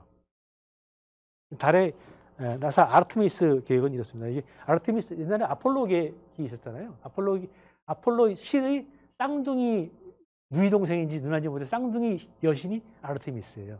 그래서 약간 여성적인 아르테미스 계획이 됐고 2020년부터 2024년까지 해가지고 여기에 마지막에는 달에 사람을 착륙시키고 계집어두고 그다음에 달 궤도에는 이렇게 아까 말한 그 스페이스 게이트웨이를 갖다가 우주정거장을 만들겠다는 거예요.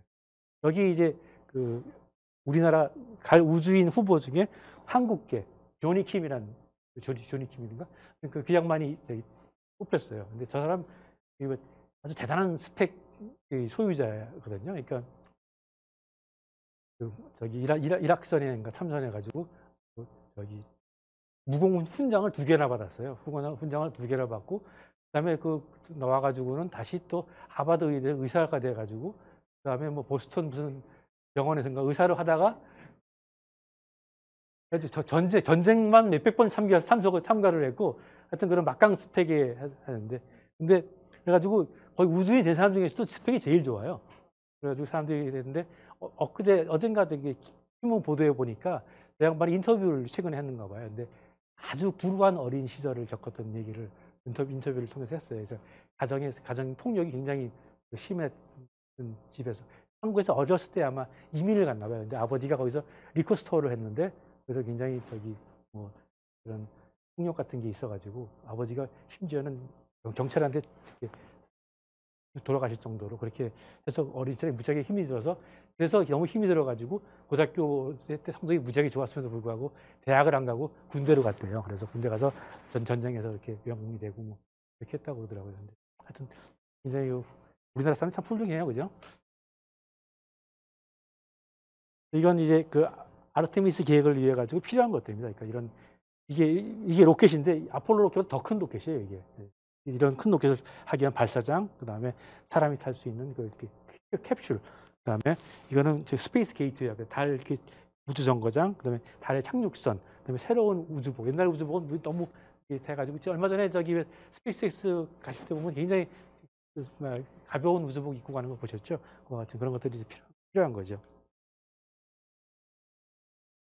그래서 달 기지가 만들면 이런 뭐 필요도 되겠죠, 그죠? 지구가 이렇게 멀리 보이고 이건 아마 화성 같아요. 화성에는 이제 이렇게 마션 영화에서 보셨죠, 그죠? 감자 심어 먹고 하는 거 그래서 이렇게 그런 것도 하고 사람이도 살 수 있게 테라포밍이라고 그래가지고 이제 뭐 그렇다고 거기에다 이제 심어 약물도 가꿀 수 있게 하고 뭐 이런 뭐 튤립 우주선을 갖다 놓으면 튤립이 또 가지고 뭐 광합성 시킬 수도 있겠죠. 우리나라에서도 이제 그런 달 기지에 대한 우주 쪽 말고도 연구하시는 분이 계세요. 한양대학교 이태식 교수님 같은 경우에 국내에다가 특수형 달 기지 구상을 해가지고 고흥군하고 협의했다고 2018년에 나왔는데 후속 보도는 못 봤어요. 근데 실질적으로 저분이 이제 건설기술연구원 원장 하셨거든요.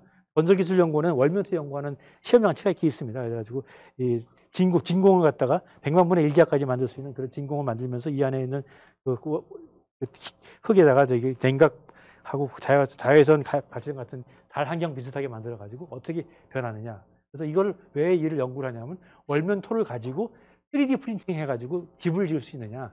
3D 프린터만 갖고 오면 달에 있는 월묘소를 이렇게 활용할 수만 있으면 그걸로 그냥 거기서 건설할 수가 있을 거 아니에요. 그런 것들을 하기 위한 연구를 지금 우리나라에서도 하고 있습니다.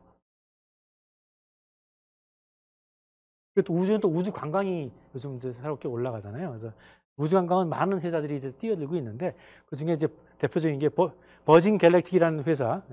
이 양반이 여기 리차드 브랜슨이라는 사람인데 유럽에서 저가 항공으로 돈을 많이 번 사람이거든요. 굉장히 괴짜인 사람이고 심지어는 난독증이래요. 난독증인데 하여튼 사업가로 돈을 어마어마하게 많이 버는 사람인데 이 양반이 이게 화이트 나이트라는 비행기인데 동체가 2개 달린 비행기에다가 이 스페이스십을 갖다 싣고 올라가 가지고 그래서 떨어지 한 40km까지 올라가서 뛰어뜨리면 이게 그다음에 쭉 100km까지 올라갔다 떨어지는 내려오는 그런 형태인데 40km 아니겠구나. 하여튼 근데 저게 굉장히 빨리 제일 빨리 나갔었는데 여기 폭발을 했어요. 폭발을 해가지고 어떻게 폭발했는데 두 명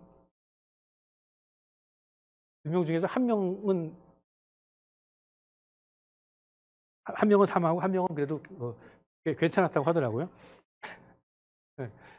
그래서 지금 현재 지금 진행이 되고 있고, 그다음에 요거는 블루 오리진이라는 건데 이거는 이제 이렇게 올라갔다 관광하고서는 활공에서 내려오는 형태고, 이거는 이렇게 올라가서 여기에 사람이 타고 있는 거예요. 사람이 타고서 100km 정도까지 해서 이제 이걸 본 다음에 이게 분리가 돼가지고 이거는 다시 스페이스X에서 이렇게 나온 것처럼 이렇게 자기가 착륙을 하고 이거는 낙하산 비고서 내려와요. 그런 형태라는데 이거는 이제 아마존의 창업자인 제프 베조스가 지금 개발하고 있는 그런 회사고요. 그리고 이제 스페이스X는 이제 얼마 전에 크루 드래곤 올라갔잖아요.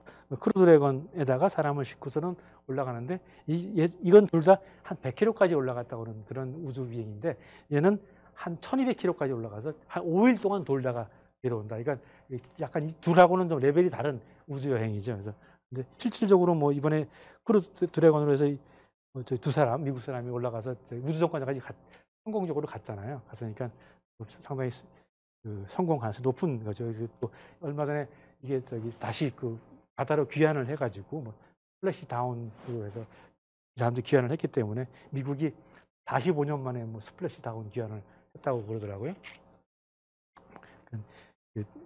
굉장히 의미 깊은 미국의 자존심을 지금 스페이스X가 많이 살려주고 있는 거예요. 미국이 사실은 자존심이 많이 상했거든요. 왜냐하면 미국이 아폴로가 끝난 것은 이제 72년도에 끝났고, 그다음에는 스페이스 셔틀 가지고 이제 왔다 갔다 했잖아요. 근데 스페이스 셔틀이 문제가 생기고 그러니까 퇴역을 조기에 시킨 거예요. 다음에 유인 발사체가 없는 상태에서 퇴역을 시킨 거예요.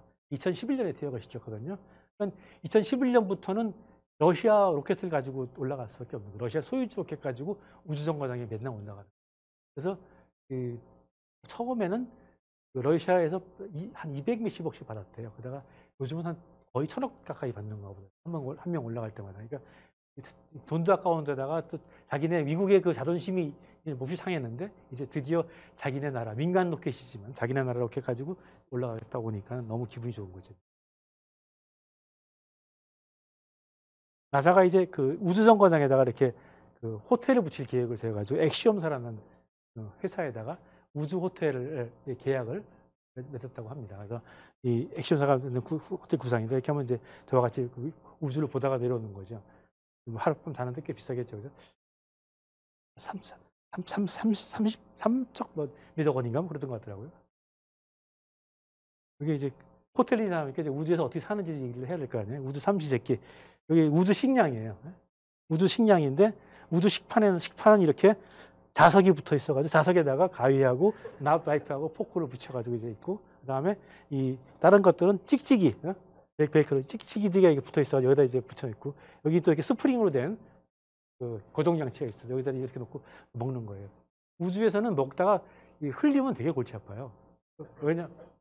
왜냐하면은 이게 지상에서는 음식 먹다 흘리면 땅에 떨어지잖아요. 근데 이건 땅에 다 여기 돌아다니거든요. 그러니까 심지어는 아마 내 머리카락이 빠져가지고 숨 쉴 때 보면 머리카락이 들어올 거 아니에요. 그러니까 앞에 사람 머리카락이 나한테 들어올 수도 있어요. 그리고 앞에 사람이 흘린 과자 부스러기 같은 거 내가 호흡할 때 막 코로 들어올 수 있는 이런 상태란 말이에요. 이게 지구에서 중력이라는 게 먼지를 얼마나 가라앉혀 주는지 이런 것들이 우주에 가면 이제 실감이 나는 거예요. 우주는 굉장히 청결하게 유지를 해야 되는 거예요. 그러니까 저것도 사실은 저렇게 한 걸 먹을 때도 무지하게 조심스럽게 먹어야 되고, 이소연 박사가 이제 우주에 갔잖아요. 이소연 박사는 한식을 가지고 왔어요. 이게 한식 우주식들입니다. 우주에 김치도 가져가고 뭐 이렇게 해서 우리 한식 우주용 한식이 그때 이제 많이 개발됐어요. 그래서 김치 같은 것도 세균이 없게 어떻게 잘 만들어 가지고 했고 볶음김치 같은 거 하기도 하고 그다음에 그걸 다 그 동결 건조시켜 가지고 가서 이제 물을 좀 부어서 먹어야 되나 봐요. 그런 식으로 우주 식량들이 이렇게 개발이 됐고 또 이제 우주에는 또 이 우주 정거장 안에 이제 공기를 계속 마시잖아요. 사람이 공기를 마시면은 산소를 들이마시고 이산화탄소를 뱉잖아요. 근데 이산화탄소 농도가 이게 안 맞으면 이제 탄소 농도가 안 맞으면 굉장히 견디기가 힘들어져요. 이 우주에서 1년 살다 온 그 스캇 켈리라는 사람이 인디어러스라는 책이 있는데 거기서 그 책을 읽어보면은 생활 그 우주 임무 중에 상당 부분이 그런 거예요. 무슨 화장실 청소해야 되고 하고 그다음에 공기적인 막 이산화탄소 들어가면 그 이산화탄소 그 수집 장치 필터 바꿔주고 그다음에 그것도 자주 망가지더라고요. 잘 망가지고 고치고 이런 거 하는 게 업무의 한 반은 되는 것 같더라고요. 그러니까 그래서 정말 삼시세끼라는 말이 무색하지 않은데 이게 이산화탄소를 제거해주는 필터 장치예요. 이것들을 가지고 이게 얼마 된 거 필터도 바꿔주고 그다음에 또 망가지면 고쳐주고 그래서 거기 보면은 이제 그게 망가져가지고 이산화탄소가 좀 올라가니까는 이 사람이 막 상태가 안 좋아지는 게 막 글로 나와 있어요. 우주는 살기가 되게 쾌적한 곳은 아니다라는 생각이 듭니다. 화장실이 이게 큰 볼일을 보는 것이고 이게 작은 볼일을 보는 거예요. 또 퀴즈 나왔네요. 한국계 나사 우주인 조니 김 씨의 설명 중 틀린 것은 미 해군 특수부대 네이비시 출신이다. 이라크전에서 은성무공우주장과 동성무공우주장을 받았다. 스타워즈 라스트 제다이션에 출연했다. 하버드 의학대학을 출신 의사다. 그럴까요?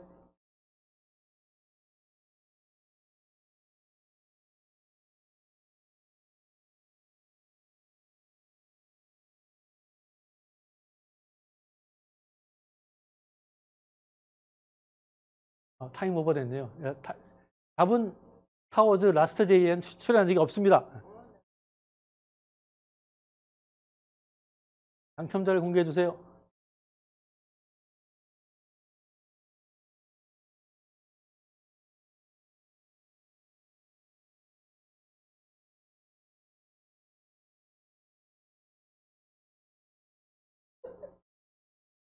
네. 슈퍼 하이브리드님, 뽀링님 축하합니다. 여기 안 계세요? 두 분? 네, 온라인에서 되신 것 같습니다.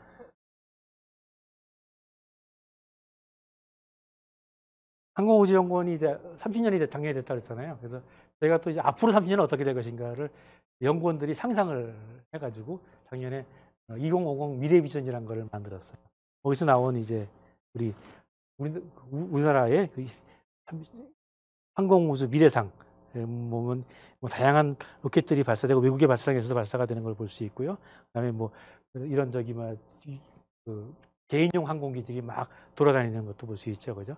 그다음에 달에는 이제 달 궤도에 우주정거장도 있고 또 달에는 기지가 만들어져가지고 사람들이 지낼 수가 있고 그다음에 뭐 우주정거장 그다음에 또 이거는 우주 발전소 같은 거예요. 발전소가 가지고 우주 발전을 해가지고 지상하고 뭐 달도 공급도 하고 이런 여러 가지 이런 상상할 수 있는 이런 미래들이 있고 이런 것들은 실질적으로 이제 꿈을 가진 사람들이 만들어 나가면에 따라서 이루어지겠죠, 그죠?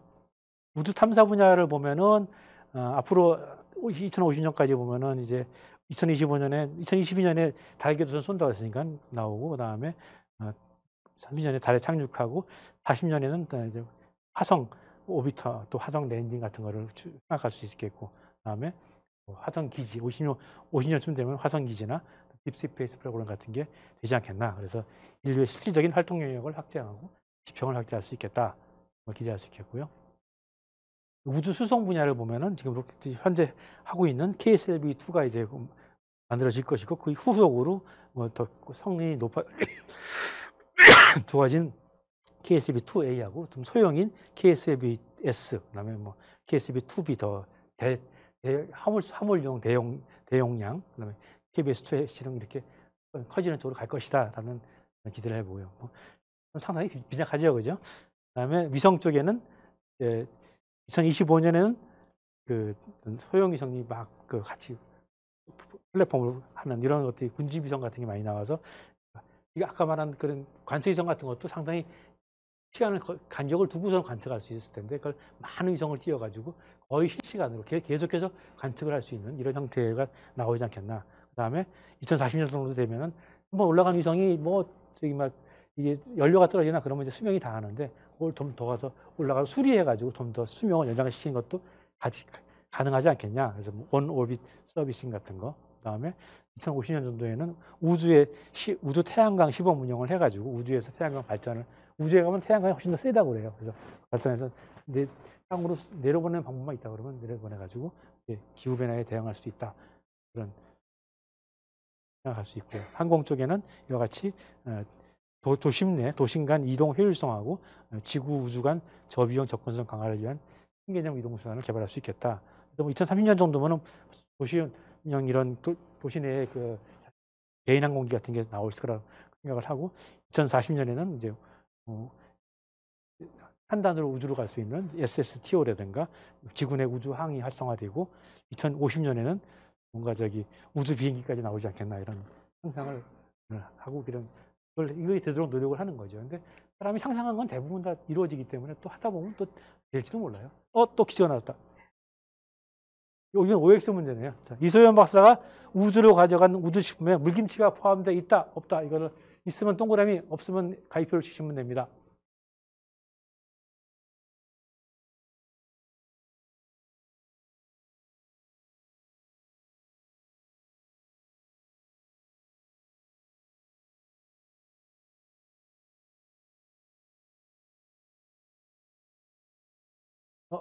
타임오버.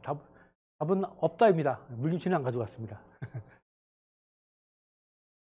당첨자를 공개해 주세요.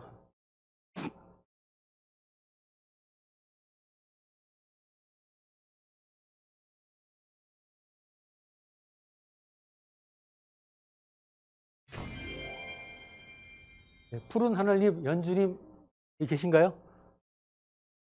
진짜 온라인에 많이 들으시는가 보네요.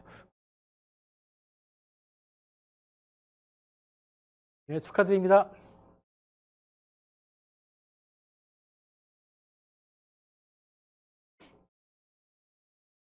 지난달에는 아주 그 세계적으로 화성에 대한 이벤트가 굉장히 많았어요. 7월 달에. 그래서 맨 처음에 유나이티드 아랍 에미레이트가 아말이라는 탐사선을 보냈습니다. 아말이 뭐 희망이라고 그러던가요. 근데 이거는 화성 주위를 도는 궤도선이에요. 궤도선이 해가지고 화성의 그 대기 지도를 만들기 위해 가지고 올라갔다고 합니다. 그래서 화성 대기 연구를 하기 위해서 올라갔고, 그 다음에 요건 이제 UAE로서는 첫 번째 우주 탐사선을 보낸 거고, 올라간 로켓은 이제 일본의 H2 로켓을 갖다 이용해서 올라갔어요. 그 다음에 중국이 첸논이라는 천문, 한자로 하면 하늘에 묻는다, 뭐 하늘을 묻는다, 뭐 이렇게 되겠죠. 채넌 1호를 갖다가 발사를 했습니다. 그래서 채넌 1호는 이 로버, 착륙선이 있고, 착륙선에서 내려와가지고 돌아다니는 로봇이 있고, 또 그 중계할 수 있는 궤도선도 있고, 세 개로 구성이 되어 있어요. 그래서 그 세 개 한 세트로 해서 구성이 갔고요. 그 다음에 미국이 이제 마지막으로 쏜 게 퍼서비어런스라고 하는 그런 탐사 로버를 갖다가 발사를 했습니다. 탐사 로버는 이와 같이 제일 크죠. 무게가 약 1,001톤이 좀 넘고요. 그다음에 여기에는 1.8kg짜리 그 헬리콥터가 같이 갔어요. 헬리콥터가 화성에서 이게 작동할 수 있는지 그런 것들을 확인하기 위해서. 화성 대기가 굉장히 옅거든요. 지구의 한 100분의 1 정도 되는가 뭐 그 정도 였기 때문에 그런 옅은 대기에서 그대로 비행기 헬리콥터 뜰 수 있나 이런 것들도 지상에서도 많이 실험을 하긴 했겠죠. 그래서 그렇게 갖고 하고, 여기는 이제 화성에 시료 같은 거를 채취를 하고, 거기에 뭐 제일 목적은 이제 거기에 미생물이 있느냐 없느냐, 뭐 생물 같은 게 흔적이 있느냐 이걸 알기 위한 거고, 나중에 다음번에 가는 우주선에서 그 시료를 갖다 회수해 오겠다고 그래요. 그러니까 그런 한 세트로 되는 그런 미션이 되겠고요. 그래서 뭐 상당히 세계적으로도 지금 우주에 대한 게 굉장히 활발하게 이루어지고 있습니다. 그래서 앞으로 우주는 어떨 것이냐. 요즘 이제 뉴스페이스 시대라고 하는 시대가 됐어요. 그래가지고 예전에는 정부 주도의 비싼 우주 개발됐던 게 지금 민간들이 많이 참여하고 그다음에 좀 더 값싸고 저렴하고 많이 보내는 이런 형태의 우주 개발이 지금 이루어지고 있습니다. 그래서 소형 저가 위성이고 대규모 군집 위성. 이 스페이스X가 하는 스타링크 같은 경우에는 260kg짜리 위성을 1584개나 보내는 굉장히 많은 위성을 보내요. 그래서 오히려 천문학자들이 하늘이 되게 뭐가 많아가지고 하늘을 못 보겠다 천문을 그런 정도로 항의를 할 정도로 지금 많은 위성이 올라가고 있습니다. 그래서 정말 너무 많이 올라가면 나중에 우주로 가는데 문제가 되지 않겠나 걱정이 좀 되기도 하고요. 그다음에 재사용 발사체가 있고요. 그다음에 우주의 관측 같은 것도 지금은 뭐 이미지 갖다가 하루 간격으로 하고 이걸 사람이 자꾸 욕심이 늘어나는 거예요. 계속 보고 싶어, 늘 보고 싶어 이렇게 해가지고 이제 하려니까 위성 관측 위성도 엄청나게 많이 올라가서 요게 지나가면 그 다음에 오고 이런 식으로 해가지고 계속 볼 수 있게 이렇게 하는 형태로 바뀌어가려고 그러고 그다음에 뭐 각국이 지금 예전에 우리는 지금 미국의 GPS를 제일 많이 이용하지만 사실은 항법 시스템은 러시아도 있고 유럽도 있고 중국도 요즘 완성을 했죠, 그죠? 일본도 있고 인도도 있어요. 우리나라도 지금 한국의 GPS, KPS를 개발하려고 현재 계획을 세우고 있습니다. 그래서 그거를 이제 예비타당성 조사라는 걸 지금 진행하고 하려고 하고 있고요. 그래서 이렇게 우주 쪽에는 사람이 알면 알수록 더 많은 걸 보고 싶고 보면 뭐가 좀 모를 때는 아예 안 하다가 알면 더 많이 하잖아요. 그거 우주에도 지금 그렇게 자꾸 하고 있는 중이에요. 그래서 여러분들 특히 어린 학생들이 우주에 대한 걸 한다고 그러면 앞으로 우주에는 할 일이 계속 늘어날 것이다라는 걸 기대를 가지고 열심히 하면 좋을 것 같습니다. 오늘 제 얘기는 여기까지입니다. 네, 박사님이 너무 강의에 열중하셔가지고 시간 가는 줄을 모르셨어요. 네. 어떠셨어요? 재밌으셨죠? 네, 여러분들은 지금 고품격 과학톡을 즐기고 계십니다. 이곳은 말씀을 안 드렸는데 유성구 죽동에 있는 주식회사 K-시크에서 특별히 스튜디오를 저희 과학마을 이야기에 허락을 해주셔가지고 그리고 지금 시간이 지났음에도 엔지니어분들이 쭉 남으셔가지고 온라인으로 지금 송출하고 계십니다. 다시 한번 우리 박정주 박사님께 큰 박수 부탁드립니다. 네, 감사합니다. 지금부터는 온라인에서 질문도 받고 현장에서도 질문을 좀 받아보겠습니다. 그래서 오늘 강의해 주신 내용도 궁금한 사항 아니면 평상시에 우주 로켓에 관련돼서 궁금한 사항이 있으시면 온라인 및 현장에서 한번 질문을 해주시면 선생님께서 응답을 해주시겠습니다. 혹시 우리 먼저 현장에서 우리 질문하실 분 혹시 계십니까?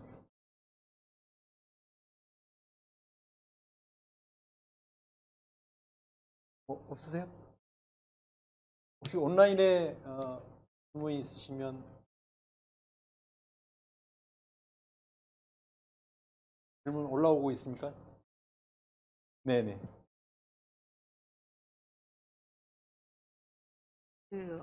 얼마 전에 미국과의 협약에서 뭐 고체 엔진을 저희 쪽에 이제 개발할 수 있게끔 그게 이제 풀렸다고 그렇게 하는데 그러면 이제 발사체 같은 거에 아까 액체 엔진을 뭐 제일 1단은 4개, 2단은 뭐 2개 이렇게 써서 사용하신다고 하셨잖아요. 그러면 그거를 이제 고체 엔진을 사용하실 거는 없는지 고체 엔진으로 하면 뭐가 또 좋은지 저는 그런 게 조금 궁금합니다. 동화는 하여튼 고체를 쓰고 싶어도 제한이 있어서 쓰지를 못했거든요. 저희가 나로호 할 때 2단을 국내에서 만드는데 그게 고체 로켓으로 만들었어요. 나로호 2단이 고체 로켓이 우리가 쓸 수 있는 그 100만 파운드 초라고 하는 한계에 딱 걸린 사이즈예요. 이게 추진제가 한 1.5톤 정도 되는데 그게 딱 그 100만 파운드 그거 이상을 만들 수가 없는 거였거든요. 그게 근데 저희가 이제 달 탐사 아까 달 탐사에 한국형 발사체 가지고 원래는 550km 얘기 나오고 할 때 근데 달 탐사로 할 때는 얼마나 그 마지막 단을 갖다가 고체 로켓으로 하는 걸 생각을 해봤었거든요. 이렇게 했을 때 보다 좀 커야 되더라고요. 그래서 이거는 안 되겠구나. 우리가 제한을 넘어가서 그런 생각을 했는데 이제는 그런 것들을 뭐 선택할 수가 있는 거예요. 그러니까 지금은 달 탐사가도 마지막 단을 더 하더라도 액체로 해야 되는 선택할 수가 있는 거고. 지금 뭐 한국형 발사체는 이미 거의 그 완성 단계이기 때문에 그걸 지금 다시 뭐 고체를 바꾸거나 그럴 필요는 없겠죠. 그러니까 이건 이미 된 거고 또 고체 로켓이 대형화될 경우에는 기술적으로 쉽지가 않아요. 그러니까 굉장히 기술적으로 어렵고 가격도 싸지가 않아요. 그래서 이 고체 로켓하고 액체 로켓 둘 다 있다고 해서 고체 로켓이 무조건 선택하기 좋다 이런 건 아니거든요. 그렇기 때문에 대신에 우리가 둘 중에 선택할 수가 있다. 그래가지고 뭐 누리호를 하다 나중에 더 성능을 좀 높이게 할 때 방법이 옆에다 더 로켓을 붙이는 경우도 있거든요. 근데 붙이는 방법이 있는데 외국에도 거의 옆에다 붙일 때 액체 로켓을 붙이는 경우도 있고 고체 로켓을 붙이는 경우도 있어요. 근데 우리가 그 고체 로켓을 붙이는 걸 선택할 수 있는 선택지가 하나 더 늘어난 거죠. 그다음에 소형 발사체 같은 경우도 뭐 고체 로켓으로 할 수도 있죠. 근데 그건 할 수 있고 선택할 수 있는 거지만 그게 더 액체 로켓보다 뭐 낫다 뭐 그런 거는 또 아닐 수도 있습니다. 그런 좀 다양할 수도 있다. 하여튼 근데 그건 어쨌든 간에 그런 제약 받는 것 자체가 좀 굉장히 불합리한 거라고 했으니까 우리한테는 타당하고 맞는 방법이 된 거죠. 국제적인 어떤 협약에 의해서 제한된 것이 기술적으로는 충분히 할 수 있다는 말씀이신 거죠? 기술적으로는 뭐 지금 국내에는 고체 로켓은 굉장히 오랫동안 해왔거든요. 해봤는데 큰 것까지는 아직 안 갔긴 했어요. 제가 뭐 그쪽에 얼마까지 큰 것까지는 우리 쪽에 사는 게 아니라서 모르지만은 근데 앞으로 만약에 발사체에다 적용할 거면 굉장히 커야 돼요. 그러니까 아마 지금 있는 것보다 많이 더 커질 것이다라는 생각은 할 수 있죠. 네? 뭐예요, 고체연료의 단점은 단순한 게 제일 장점이죠. 그러니까 이렇게 액체 로켓에 비해 가지고 액체 로켓은 엔진이니까 아까 말한 복잡한 기계 장치가 되는데 고체 로켓은 그 통에다가 고체 연료를 연료하고 추상하게 개 가지고 넣어서 굳힌 다음에 그걸 갖다 뒀다가 하기 때문에 단순한 게 장점이고 그 다음에 보관이 가능한 게 장점이에요. 그러니까 이 액체 로켓 같은 경우는 액체 연료도 보관 가능한 게 없지는 않습니다만 대부분 우리가 항공총 발사체 같은 그런 액체 산소 같은 거는 보관이 안 되거든요. 그러니까 발사할 때 해야 되는데 이거는 보관한 다음에 그 다음에 꺼내 가지고 발사할 때 짧은 시간 동안 발사하기 때문에 그래서 무기로 많이 쓰는 거예요. 네, 지금 그 온라인 상에서 질문들이 쭉쭉쭉 계속 올라오고 있습니다. 먼저 우리 어린이 청소년들에게 좋은 말씀. 저분이 저기 아까 저한테 삽학을 해준 꼬마 과학자 아빠네요 보니까. 그러시구나. 네네. 우주과학자를 꿈꾸는 어린이 청소년에게 좋은 한 말씀 부탁드립니다. 제가 저런 얘기 들으면 참 미안한 게 이 우리나라는 우주과학자 될 때 막 꿈을 키워라 그렇게 해서 꿈을 키우는 게 되게 중요하단 말이에요. 근데 그 다음에 꼭 해야 되는 게 그래도 대학은 가야 되니까 공부도 열심히 해야 돼. 그러니까 꼭 공부를 열심히 한다는 말을 같이 해야 될 수밖에 없습니다. 그래서 꿈을 키우는 게 가장 좋고 그 다음에 역시 저기 과학자가 되려고 그러면 공부를 잘해야 된다. 그냥 공부 못하면 과학자 못 되기 때문에 공부를 해야 된다. 이거 얘기를 하고 싶습니다. 네, 이어서 비니비니님, 수명을 다한 위성은 어떻게 되나요?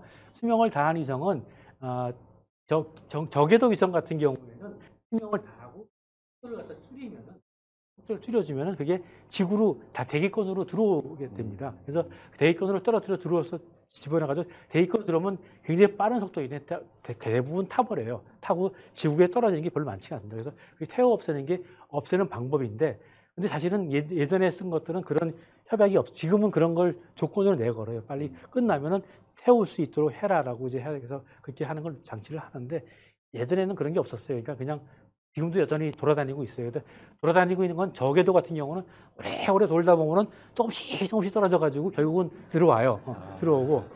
근데 아까 말한 정지궤도 위성 같은 경우는 35,000km까지 올라가는데 이건 떨어뜨리기도 난감하고 너무 먼 거예요. 먼 거서 이런 건 어떻게 하냐면 속도를 좀 더 늘려요.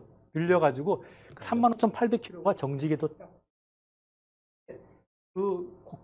정지궤도는 다 고기에 들어가야 되거든요. 고궤도 그러니까 완전히 훌라후프처럼 고기만 딱 있어야 되는 거예요. 그러니까 거기서 좀 벗어나게 만드는 거예요. 그래서 조금 더 높여요. 그래서 37,000km 정도로 몇백 킬로 올려버리면 그거는 딴 데 방해를 안 주기 때문에. 그러니까 그 위에다가 그냥 그게 일종의 우주의 무덤이에요. 거기가. 그렇게 처리를 합니다. 우리나라 우주 기술은 세계 몇 위쯤 되나요?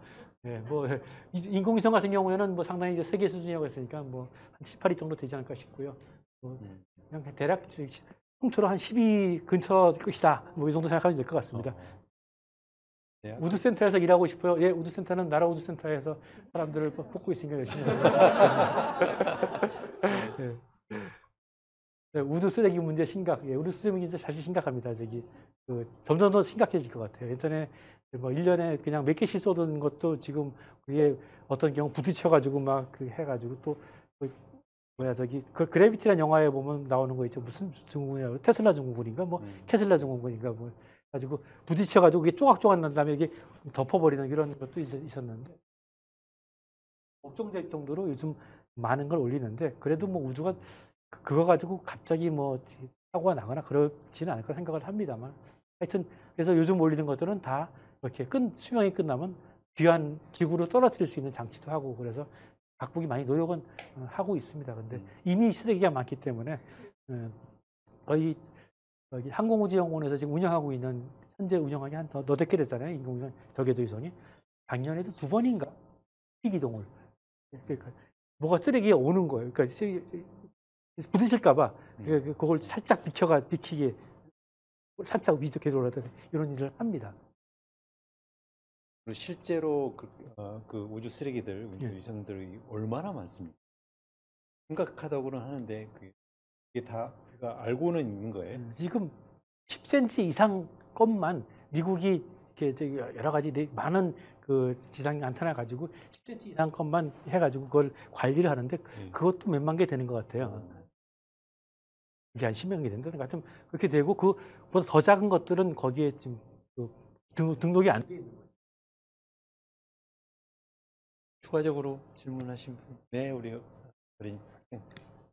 일본의 H2 로켓 같은 경우는 자국산으로 만들 때 초기 비용이 너무 비싸가지고 상용화에 어려움을 겪었었는데 우리 한국형 발사체는 단가가 어느 정도 되는지 궁금해요.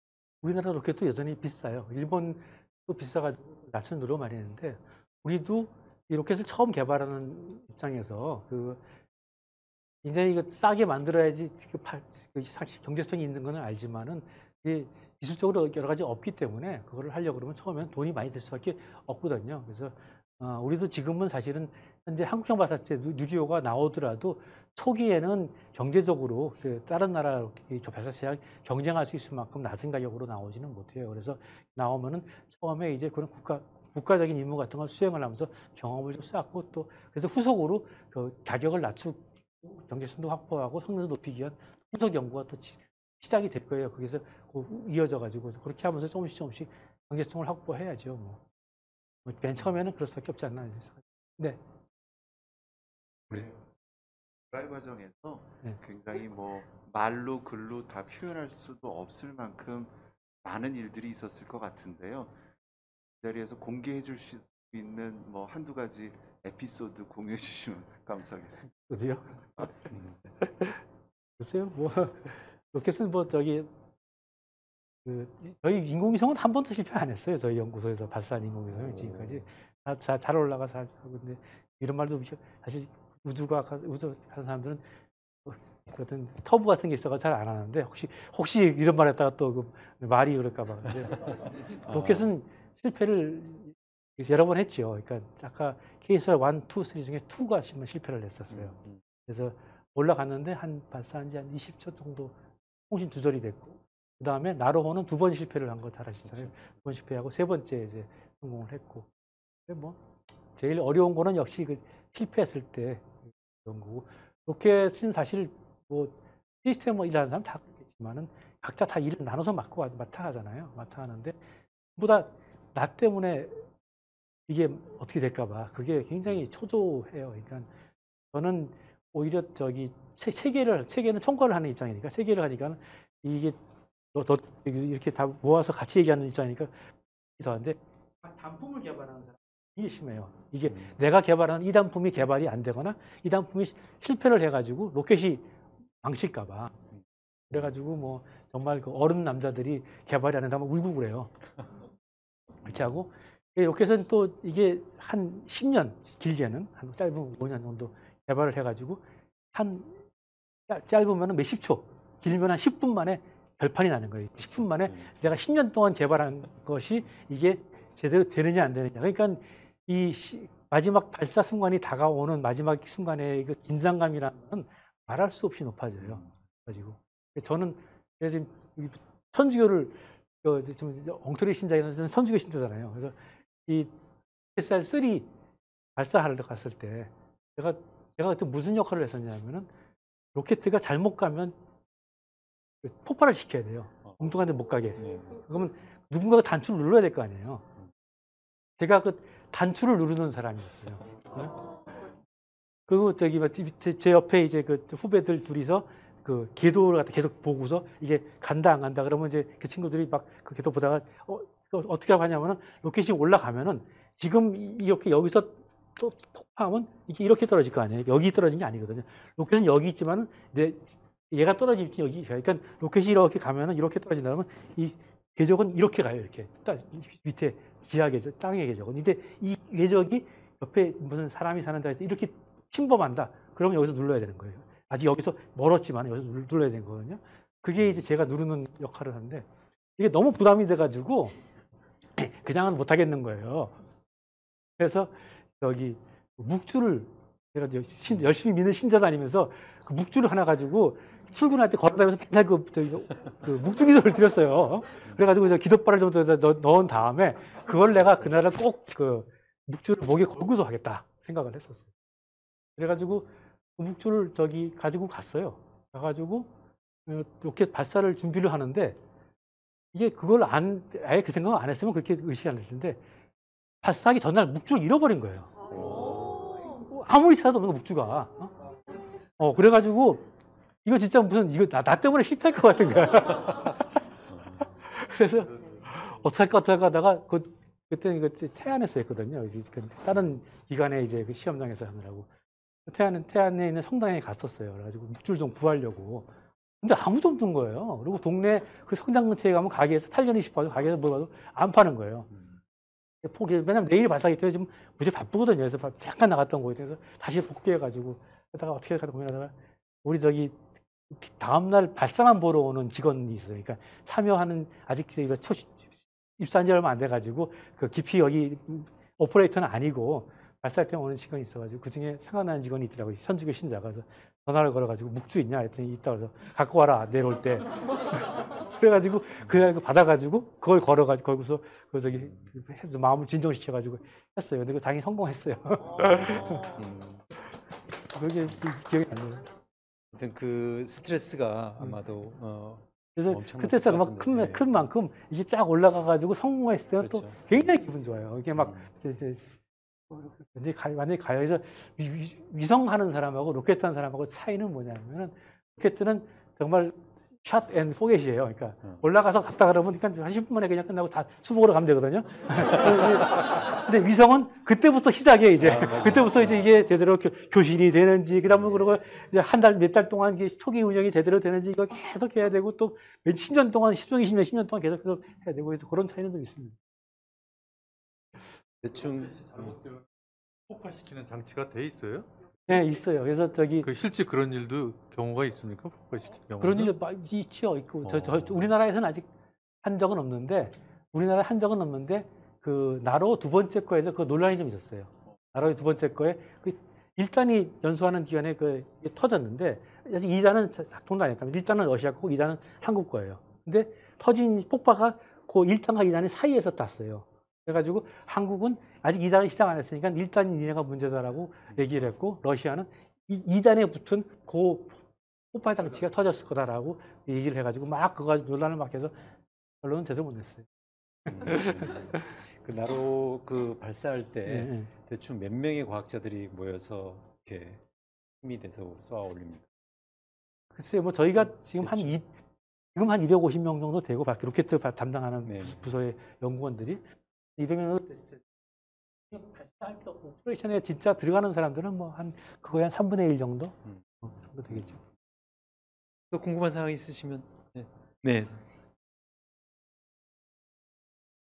그 저궤도 위성하고 그러니까 정지궤도 위성이 이렇게 있는데 높이가 이렇게 정해져 있잖아요. 뭐 한 800km, 35,000km, 35만 km 이렇게 정해져 있었는데 저는 항상 궁금한 게 그 중간 영역에는 위성을 왜 안 쏘는지. 그건 저궤도 위성은 가능하면 그 관측 위성이 많으니까 관측 위성은 가까이 있어야지 좀 그 해상도가 좋을 거 아니에요. 그러니까는 위성이 날 수 있는 높이 중에서 좀 가까운 위성 고도를 높이고, 그 다음에 또 한 가지 있던 이제 그 태양 동기 궤도라는, 그래서 태양하고 맞춰야 되는 게거든요. 그러니까 이제 그거에 설계된 궤도를 도는 거고, 중간에도 위성이 있어요. 중간에는 이제 그 정지 궤도도 아니고 관측 위성도 아닌 위성들, 과학 위성들 중간에 있고, 그다음에 우리가 제일 잘 알고 있는 GPS 위성, GPS 위성들 이거는 한 2만 킬로 정도에 많이 배치가 돼서, GPS 위성 미국 같은 건 한 2만 킬로 정도에 다 있어요.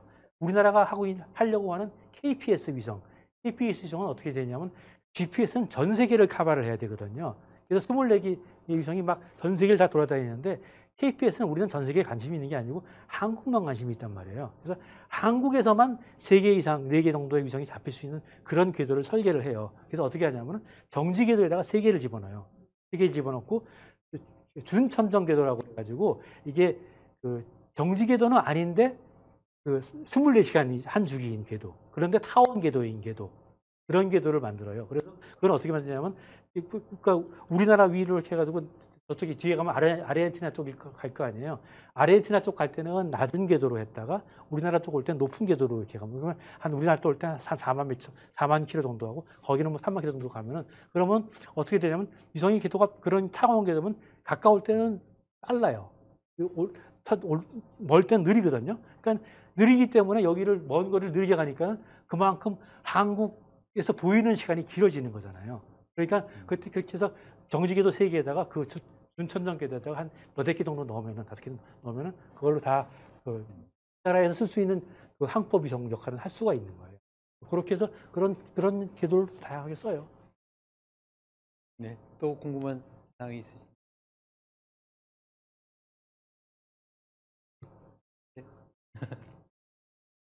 그 혹시 궤도를 계산을 해야 되잖아요. 그렇죠. 수학을 얼마나 해야지 그 계산을 이렇게 제가 계산을 안 해서 하는 거죠? 네. 하여튼 뭐 다 수학이죠, 뭐 사실은. 네. 뭐 컴퓨터 프로그램으로 다 거의 돌리고 뭐 일단 뉴턴 방정식으로 하는 거니까요. 뭐. F는 ma로 해서 다 나오는 거 아니겠어요? 네, 그렇죠. 물리 물리에서 나오는 거. 추가적으로 혹시 온라인에서 또 질문 사항이 올라온 거 없습니까? 네, 네, 그러시면 우리 거의 한 2시간 동안 열변을 통해 주신 우리 박정주 박사님께 다시 한번 큰 박수 부탁드립니다. 네, 수고하셨습니다. 네, 우리 따뜻한 과학마을 벽돌한장에서 매달 2번째 화요일 날 저녁에 만나 뵙는 과학마을 이야기, 오늘은 우주에 대해서 한국항공우주연구원의 박정주 박사님을 모시고 즐거운 시간을 가졌습니다. 또 다음 달을 기약하면서 오늘은 여기서 마치겠습니다. 수고하셨습니다. 안녕히 계십시오. 한번 하나 더 줄게. 알겠지? 선물 나눠주시네요. 어린이만 이렇게 안 되니까. 어린이 더 없나?